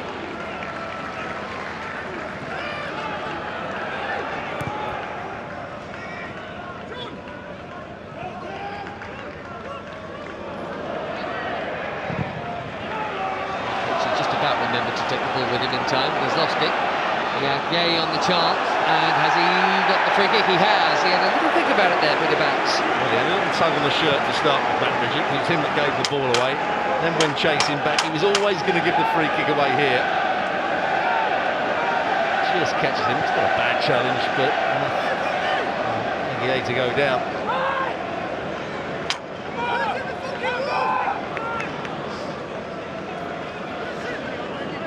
Kelly and Brannigan are there. Darlow is preparing perhaps to do some work here.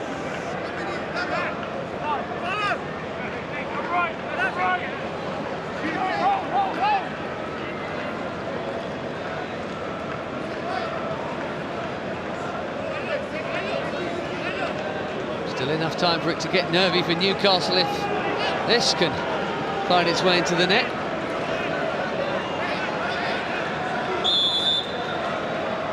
Kelly, great hit! Game on! His first goal for Oxford is a beauty, and Carl Darlow couldn't keep it out, and you never know, it's the FA Cup. Well, what a great strike this is from the substitute, Kelly. Sends it over the wall, the ball just splits there. Darlow tries to get across. Just goes in between those two players and over the top of Lascelles. He gets a good hand to it. I think he's worried about the post as well, the goalkeeper. Darlow is not looking at the ball when he's stretching that left arm to it. And we have got a game on here. He knows it. So will Newcastle.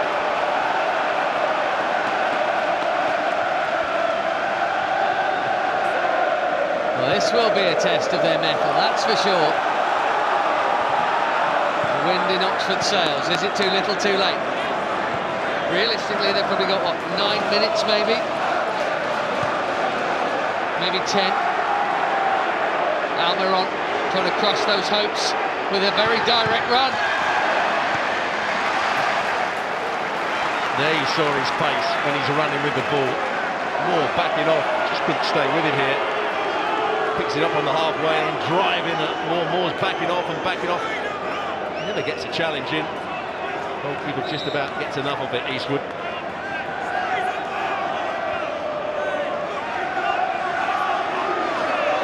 Steve Bruce might need to try and break up this momentum with a substitution or two. He's got that option available to him. Longstaff into the other Longstaff.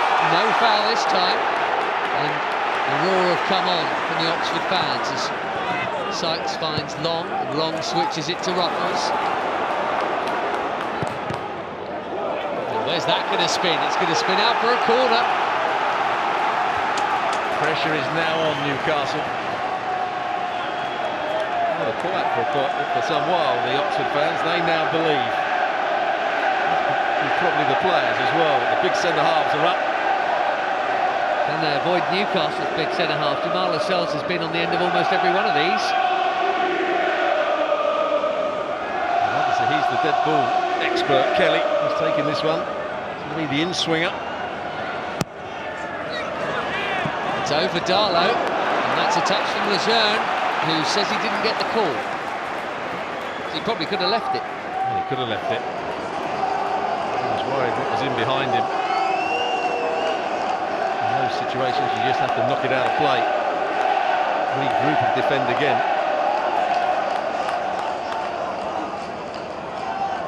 They've come a long way. They thought they were basically there. They still might be. Kelly. Good delivery, and Darlow didn't come for that. He was pushed, I think, mid-air there. I'm surprised he didn't come first up. I know it's a crowded box, Stuart. That wasn't far from his goal, mind you. Modern keepers don't tend to these days, do they? Some goalkeepers do, some goalkeepers don't. I don't think Darlow's a player that, or a goalkeeper that likes to come for too many crosses. It's a very crowded box in there. Newcastle need their goalkeeper just to calm things down. Take 1 or 2 catches, slow everything down.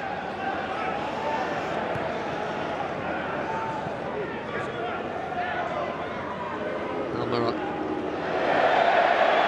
wins the free kick. It's just slightly late challenge.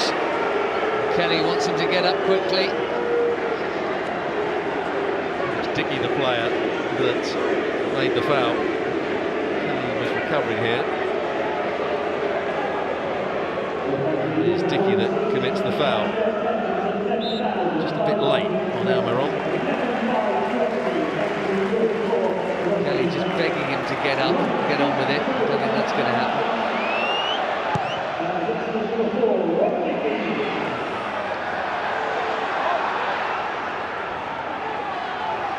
Flanagan did well just to keep it alive, but Almiron's got it again here. Quickest player on show, I think, so far tonight. Still getting booed. Saint-Maximim into the 89th minute. There's been a fair bit of late drama in Newcastle games lately. Saint-Maximim wants to finish the contest here, and Longstaff should have done. Well, good play from, first of all, Almiron, then Saint-Maximim. And that was the moment. Sean Longstaff, who picked up a good position in the box. He allowed the defenders to go back in there, just held his ground. Comes almost off his heel. On the inside of his foot. The chance goes begging. He's scored one, he's made one. It's nearly enough to help see through the job. Isaac Hayden, the player the other day, scored a goal in the 93rd minute to win a game for Newcastle at home to Chelsea. He's going to come on and try and help his team see this one out now, replacing Almiron, who's had another eye-catching game. I don't think the Oxford fans are massive fans of his, but that's football for you. Well, I'm surprised at that decision to take Almiron off. We'd already seen that every time he gets the ball and counter-attacks, that's the way they're going to get up the field. They'll be more inclined to take off Sean Longstaff. Ruffles. Find out shortly how much added time we're going to get, which means Oxford will know. It's going to be 4, we're hearing. Holland, good first time ball into Brannigan, 2 in the middle. It's in between Taylor and Aguier.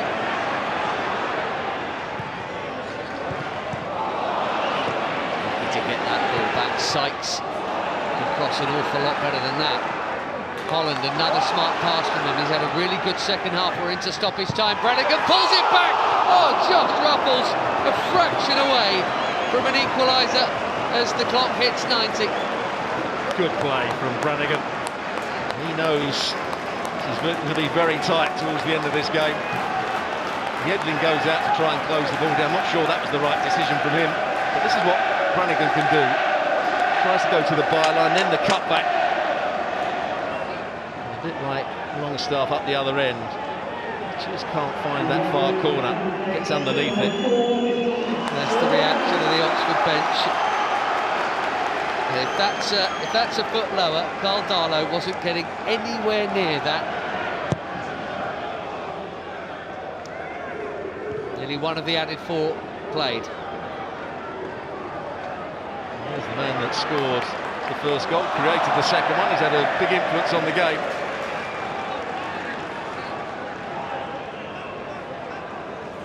The worry for Newcastle now is that they certainly haven't got a centre forward on. Almiron was trying to do that job, and he was doing it well for the last 15 minutes when he was running at Oxford. They've got anybody to keep it up that end at the moment.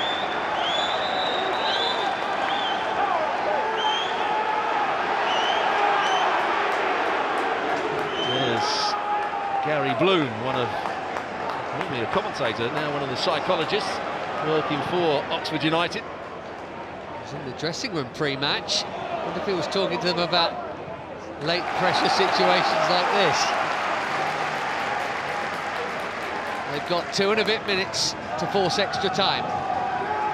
Fate that has befallen a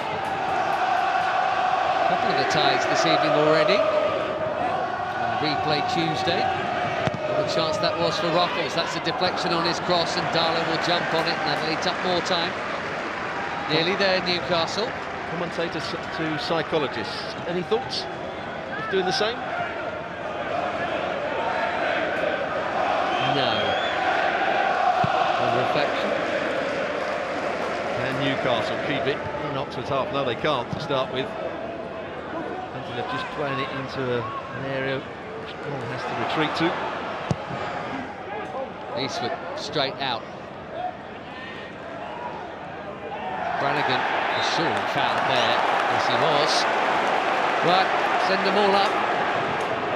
It's Yahoo time. Goalkeeper as well. Up comes Eastwood. Probably get nowhere near it, but goalkeepers always like to come up. And Eastwood provide the Hollywood ending. Kelly. Well, he's in the mix. Holland! Oh, what a goal! A stunning piece of technical brilliance from Nathan Holland. His first for Oxford. It's 2-2, and this cup tie's go to extra time.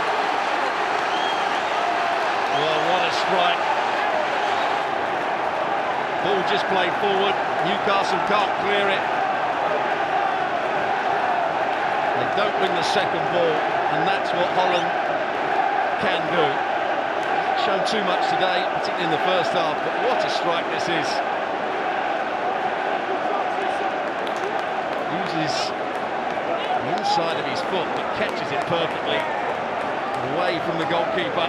Darlow, who sets himself but can't get there. He's only fingertip away from it. And now, I would say, Oxford United are favourites to go through. They're in the ascendancy. And they've got forward players on the pitch. Another reason why I think it's a very strange decision by Steve Bruce to take Almiron off.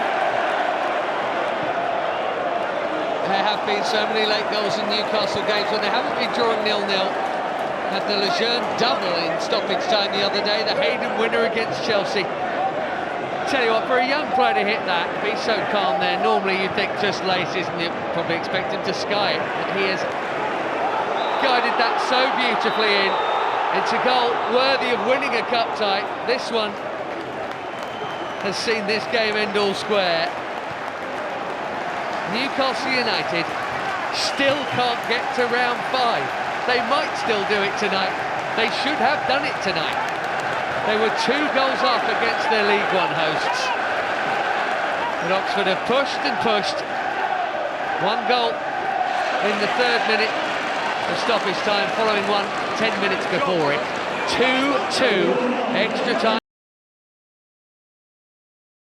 Well, it's a strange decision that Steve Bruce made to take Almiron off. He's just been on 2 brilliant runs. He was keeping the ball up the other end of the field. He was the threat on the counter-attack. He takes him off. Where are the goals going to come from for Newcastle?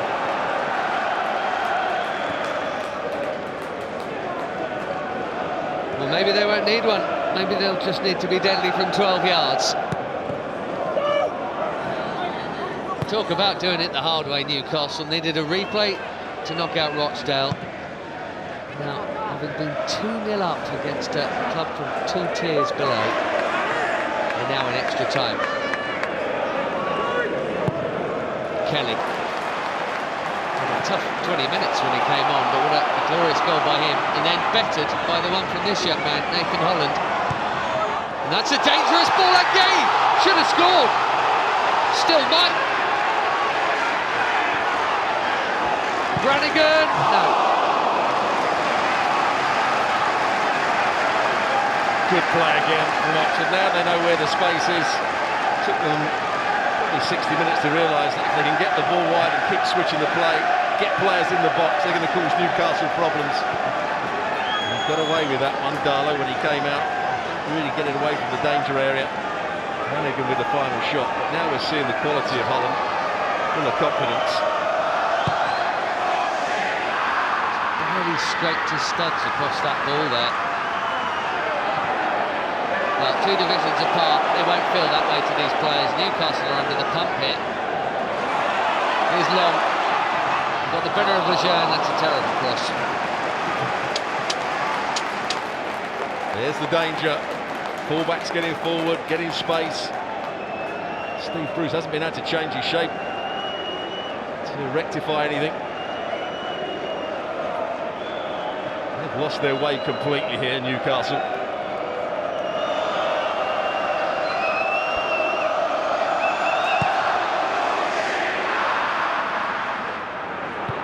Still have a substitution available. And in fact, it's 2 now, of course, because it's extra time, so Oxford can have one more. That's a lovely spin from Sykes. Oxford players are not playing like League One promotion hopefuls here. Holland, the first thing he's tried in the last 45 minutes, that hasn't come off. Elliot Moore stepping in. It's amazing, isn't it? Gary Bloom, psychotherapist. I mean, they're obviously in supreme confident mood here and playing like they've got some real swagger. Saint-Maximim will be a danger, whoever he's up against. And that's a good hit. Just dipped on Eastwood as well. Well, that's the only way that Newcastle are going to score. Needs a bit of individual brilliance. They're not going to get players high enough up the field.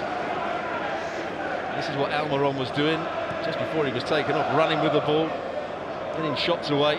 Now it's Saint-Maximim that's got to do that.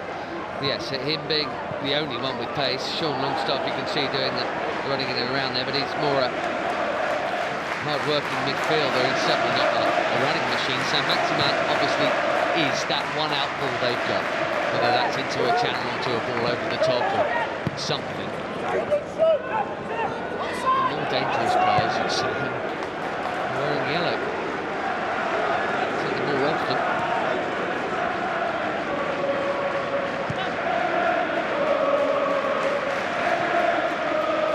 Hayden at times to get out to this near side.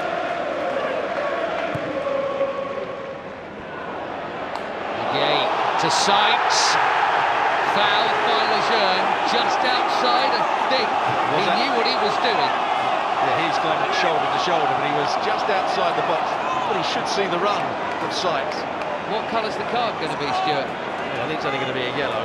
Clear goal scoring opportunity? I would probably say, and the referee's probably going to say, that there was a covering defender coming round just there. And it is going to be a yellow card. But he should have seen the danger quicker. When the ball gets played into the centre forward, or the right-sided centre forward, Sykes makes his run. He's got to be dropping half a second earlier. Well, he knew what he had to do. Knew that he absolutely had to do it. Brian Lejeune, Carl Darlow, already seen one go past it from Liam Kelly. This is a slightly different angle, but he's had a rehearsal and that went pretty well. Well, I think he'd be thinking about whipping it into the far corner, just deceiving the goalkeeper.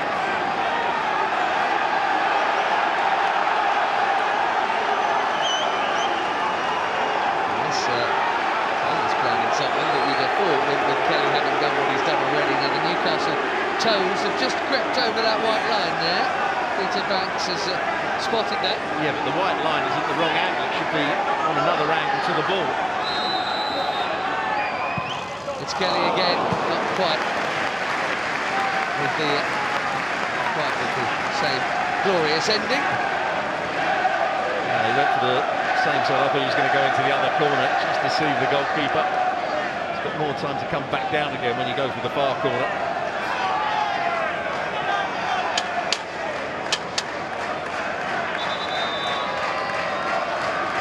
He's going to have to wait to take this.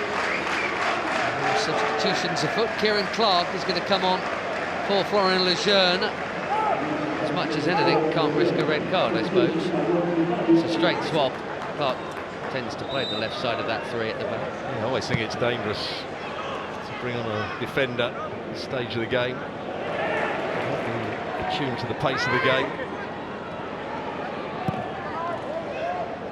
It's him or Fede Fernandez, the young forward Tom Allen for a debut, or Christian Atsu. You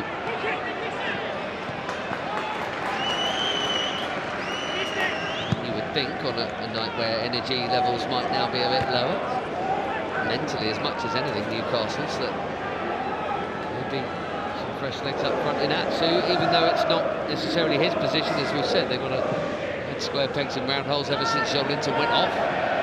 At least as a forward-thinking player, he may still do that, Steve Bruce.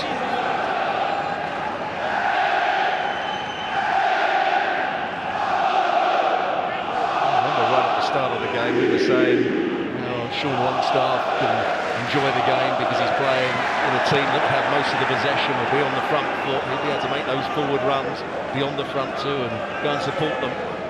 Certainly not the case now. They're playing very much on the counter-attack, Newcastle. Well, extra value entertainment tonight. Instead of 90 minutes, they get the full 2 hours. They might even get penalty kicks.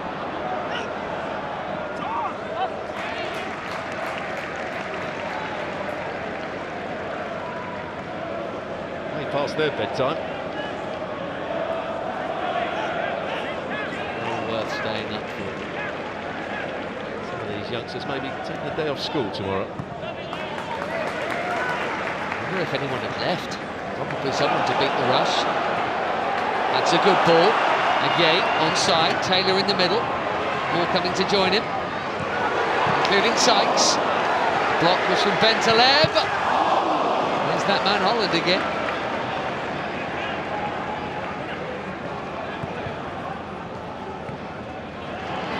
Forget his first Oxford goal.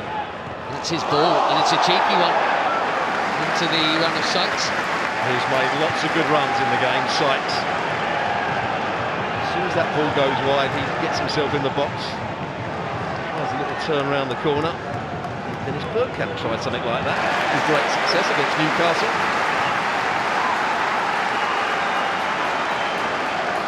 A wonderful goal that only he could have meant. Really worked out for Mark Sykes.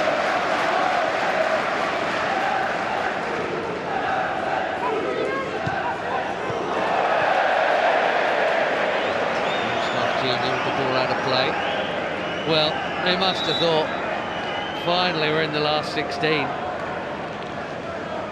They may still be, but not yet. They're not going to be a happy bunch on their way home if they don't get through here.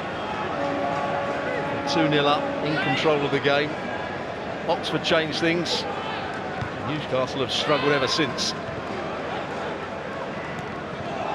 Surely they'll be staying down south.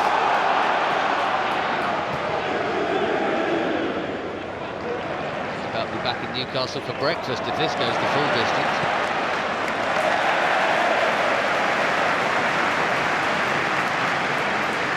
Three ties tonight that are currently in extra time.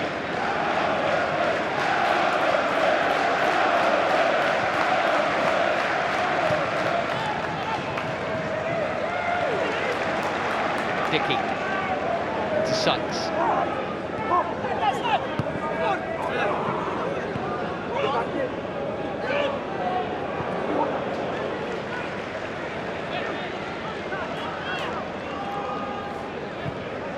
Kelly.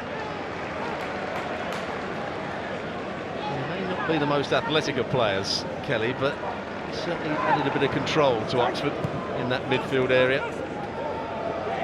So they're just sitting in between his two centre-halves at the moment. One of those centre-halves, Dickey, has just played a wonderful ball. How about that for a touch from Ruffles? So excited was he by it that the touch that followed was rather heavier. But the fancier stuff is coming from Oxford here. There is no doubt about that. Right on cue. Motion pass that's easily cut out by Matt Ritchie. There's Dickey. Again, you can see Kelly in between Dickey and Moore. The midfielder in between two big centre-halves. They've given it away cheaply here. Here's Yedlin. Forgot he was on the field, DeAndre Yedlin. It's a really poor ball. His quality has been very poor today. Remember, he's broken. Already got one good crossing. Apart from that, his passes haven't had any understanding on them. It's been a lack of awareness from him. Christian Atsu is going to come on for Nabil Bentalev, who, as Stuart mentioned earlier in the piece tonight, has been getting a great deal of football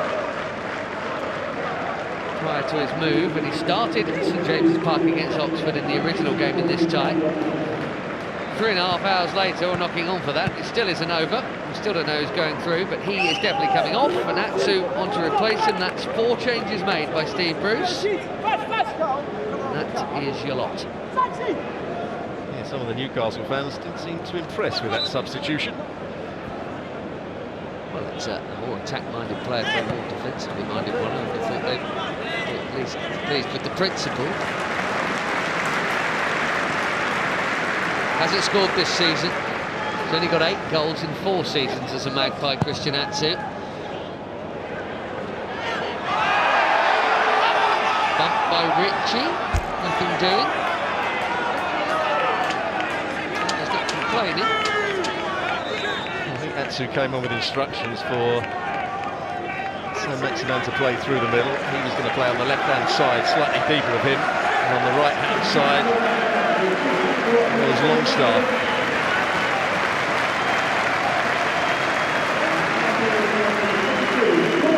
George Thorne has just joined on a permanent basis from Derby in the last month. Piscanu come on for Cameron Brannigan. I saw more of Brannigan in the second half. I don't think he's too happy about being taken off here. Not really up to him though, is it? I find it extraordinary the amount of fuss players make about it. It's not going to endear you to a manager, is it? Sometimes it puts the manager under pressure for the next time they want to make a substitution if they're weak managers.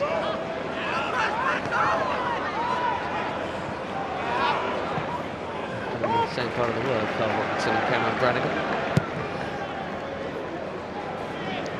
Not often you get to say this, but that's 4 changes each. Now saint-maximim onside. Can he get the shot away? He might well do, you know. Eastwood got a touch on it. I think Long might have done as well. They want a penalty, they're not going to get it, and they're not going to get a goal. No, that's better from saint-maximim. Did really well to go down the outside. Was it Eastwood's leg that got in the way here? He always wants to come inside, but then chopped it back down the outside, and it's a good save actually with his left arm by the looks of it. He's trying to bend this into the far corner. It's off his left knee. Long did get a piece of it on the way through.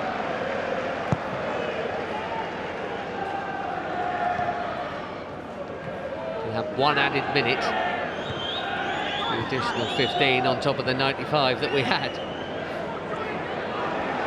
There is Atsu. Now Yedlin. He might not bring goals to the party, Atsu, but he'll definitely bring freshness. Here's saint-maximim, too heavy on the touch.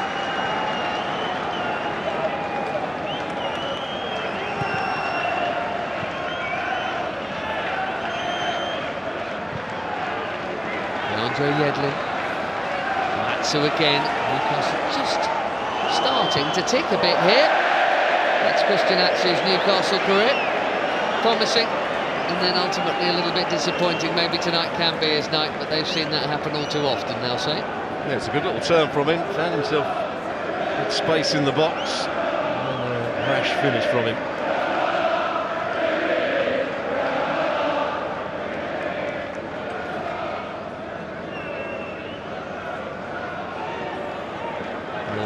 Can't believe it, Steve Bruce. Whatever happens here tonight, he's going to be frustrated. This is just how much frustration, and whether it's in any way tempered by the pleasure of being through to the last 16. But we're none the wiser at the moment. Who's your money on, Stuart? Well, at the moment, I'd still say that Oxford are in the ascendancy. Had the better of that first 15 minutes. Newcastle just had a couple of chances late on there. Well, they'll try and build on that after this mini break, but it'll only be a mini one. The scoreline is at 105 minutes, as it was after 95. Oxford 2, Newcastle 2.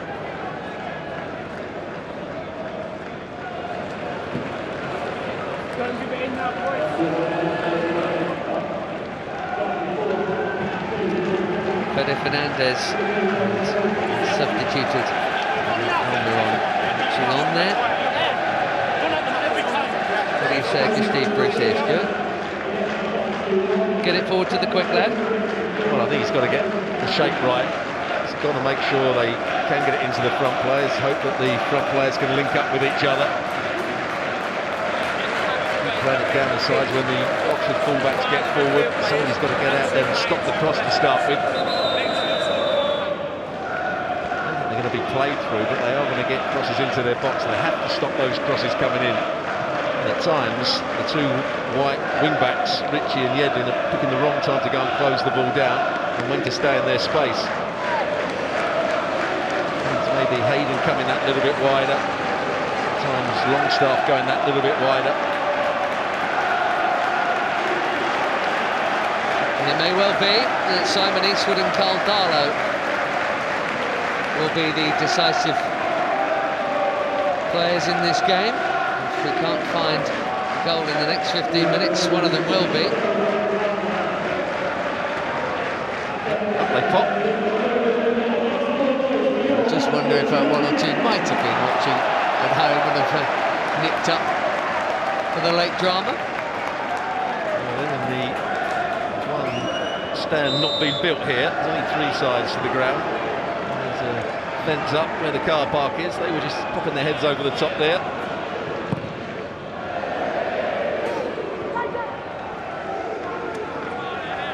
Atsu, really well done. And still Atsu took a touch on the way through. I think what he's done, he's played Atsu on the right-hand side, saint-maximim going out to the left-hand side. He's going to play Sean Longstaff through the middle. Good play from Atsu. Just a block there. And a good block as well from Thorne. Up a decent shot, that. Ritchie's corner. Longstaff curls one. Not very far off target, has to be said. Looks as though he was second favourite to get there. Good skill to drag it back onto his left foot. Doesn't come down in time. It's a tidy game without really influencing it. Matty Longstaff. Goal in the Rochdale replay. Other than that, his only senior goals, I'm sure many of you will have seen. Both against Manchester United. Many people can say that about their first two goals in senior football. I would suspect no one except him. Saint-Maximim, we know, has the pace, but Rob Dickey strong enough.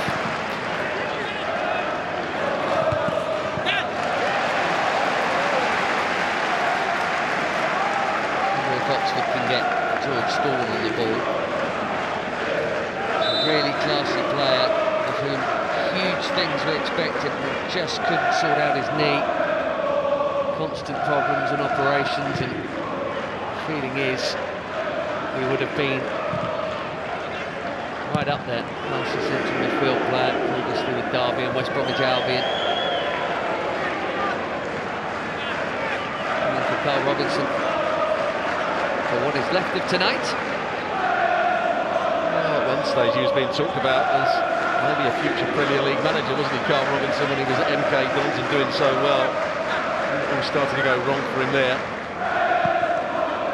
A couple of tougher seasons in charge at Charlton.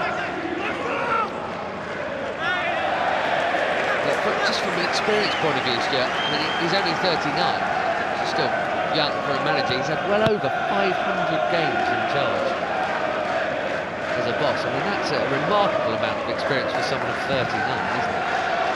Absolutely, but is he seen as a lower division manager now? Might be a manager in the last 16 of the Cup, at least. West Brom away is the time for the victor. Certainly not an easy tie. West Brom are doing very well in the Championship. Good result in this round against West Ham United away from home. Good performance as well. Probably dominated that game. To the point where it wasn't even that much of a surprise. Technically, that was Championship beating Premier League, but they may well be Premier League next term.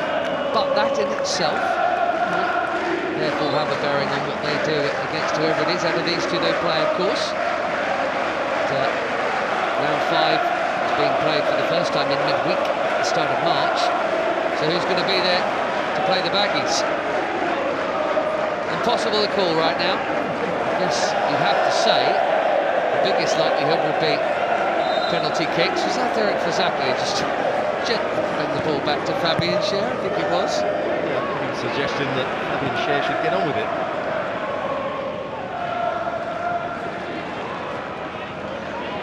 So very little of Matt Ritchie in an attacking area since the first half. Yes, surprisingly little. It's a good point. Early in the game, it was the whole time a constant source and a constant option. Birmingham and Coventry have had a real ding-dong. That's finished 2-2 and they're going to penalties. Reading have beaten Cardiff on penalties, and that one finished 3-3 after extra time, so a real night of drama in the FA Cup. The last one to finish is going to be this one, but we are still none the wiser as to how. Who's going to be the hero? Someone is. Someone may well be being a villain from 12 yards out. Ruffles. He'll be so relieved as he nearly scored a goal to make it 2-2. And we thought that's probably going to be their last chance, and then Holland did what he did. Sykes well away from Longstaff. Sykes trying to go all the way. Oh, and that is a cracking 50-50. Neither pulling out, neither rolling around. It's a throwback challenge. Yeah, Hayden doing really well there. A chance for Newcastle to get it out wide to that left-hand side. With Saint-Maximim and 3 teammates up. Saint-Maximim never does things the simple way. Sometimes it looks wonderful, and he's still going here, the Frenchman. It was on target. Pretty comfortable for Eastwood at his near stick. He's got to really be going across the goalkeeper here. Has to go at the near post, probably missing the near post. That just crept in.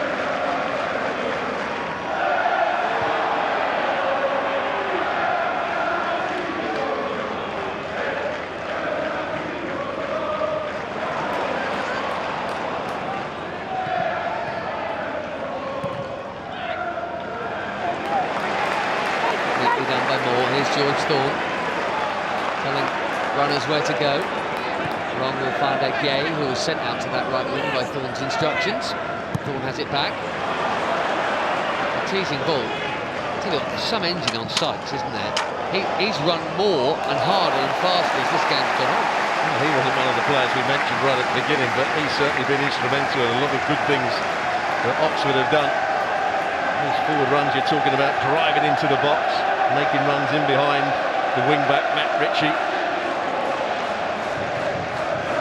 Kept him honest, that's for sure. Here's again Sykes. Yay.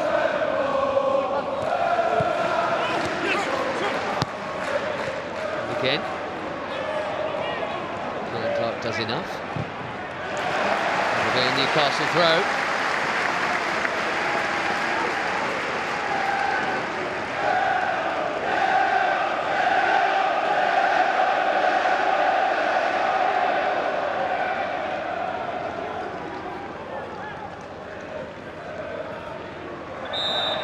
Foul on Longstaff. Doesn't it feel like a long time ago? He scored that fine goal and then set up the second. They're in cruise control then.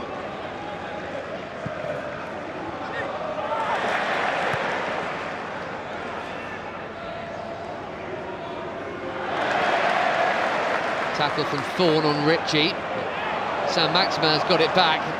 It's wriggled through from a seemingly impossible situation. This is Atsu. Oh dear. Oh, Yedlin, I'm not sure what run he was trying to make. I think he was making the run for the cross from Saint-Maximim. He's running offside anyway, actually has to strike that on goal. Pulls the trigger, surely. He could take a touch and hit it, or he could hit it first time. Reaction says it all.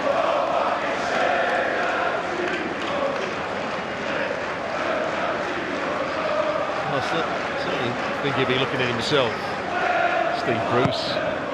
How has he allowed Oxford to get control of the game? We talked about it. As soon as Oxford were going to keep switching the play to their fullbacks and getting crosses into the box, I thought he had to change the system then, Steve Bruce. Just tinker with it slightly so he's got more cover in that wide area.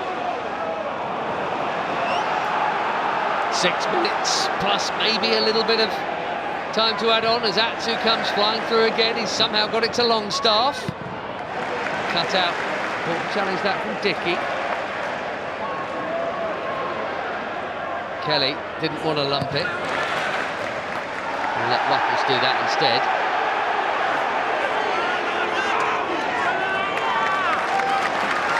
Nathan Holland has not been able to be a factor in this extra time. Extra time that his individual brilliance made possible. Dickey was hoping for a flag there against Saint-Maximim, he didn't get it.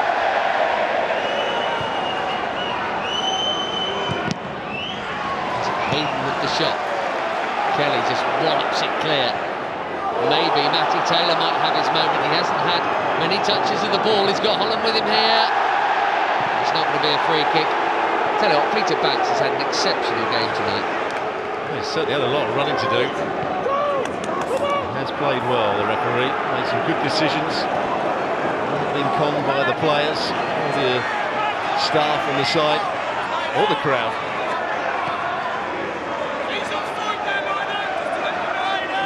Five to go. This is Longstaff. And there's a lot of slack passes from Newcastle here.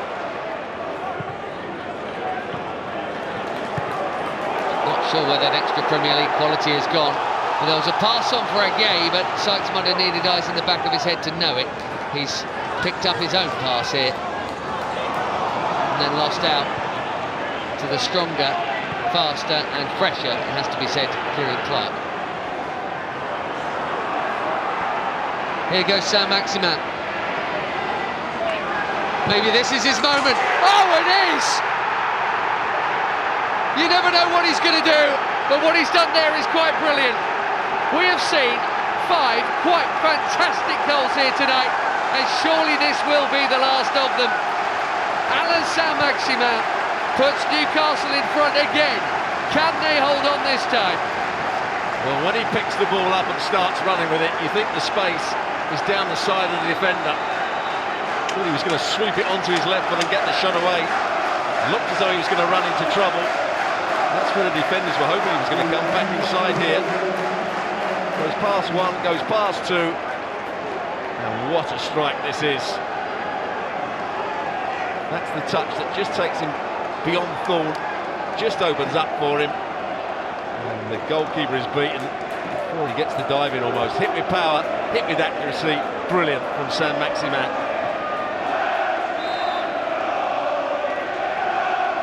Relief as much as pleasure for Steve Bruce. And we've been talking about how low their goal count is. Joe Linton with his 3rd in a Newcastle shirt tonight. Saint-Maximim, that's just his second. It could be a precious one. With 3 minutes to go only of extra time, it looks as if, but we will count no chickens, it looks as if he's got Newcastle into the last 16, but they were closer than this before the regulation time was up. Elliot Moore's gone up top for Oxford here, the centre half. This is Matty Taylor. Surely not more drama. Well, that's a really dangerous ball via the deflection. Again. No, he does give the foul on Ritchie by him. Yeah, I think he got a little bit of help from the assistant referee there. Decent ball played into the box. As you said, the big centre-half Moore was trying to get on the end of it. And there's a little clip of the heels. AET. He certainly made a difference. When he came on, Oxford had no chance of winning the game.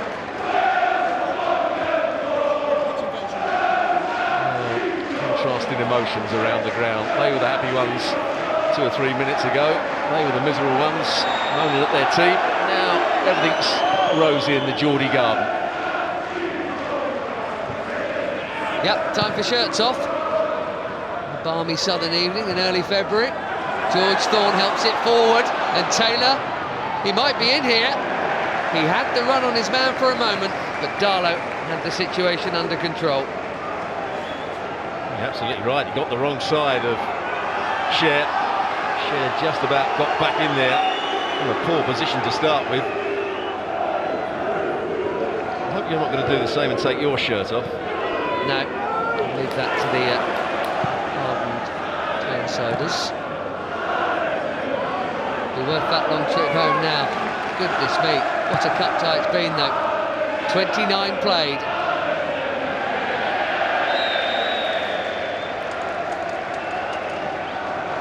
And they look, the Oxford players, as if that one has crushed the spirit. The heads are down as they trudge back. I would suggest that Newcastle have got away with this one. Yes, they started the game well. The front three caused some problems.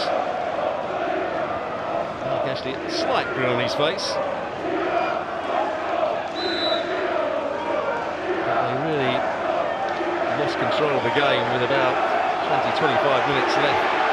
And Oxford started to get crosses into the box, started to cause problems. Newcastle were playing without a centre forward, so couldn't keep the ball in the attacking areas. Saint-Maximim with that great individual goal has got them out of trouble here. He's seconds away from being the match winner. Such an unpredictable player. What's he going to do now?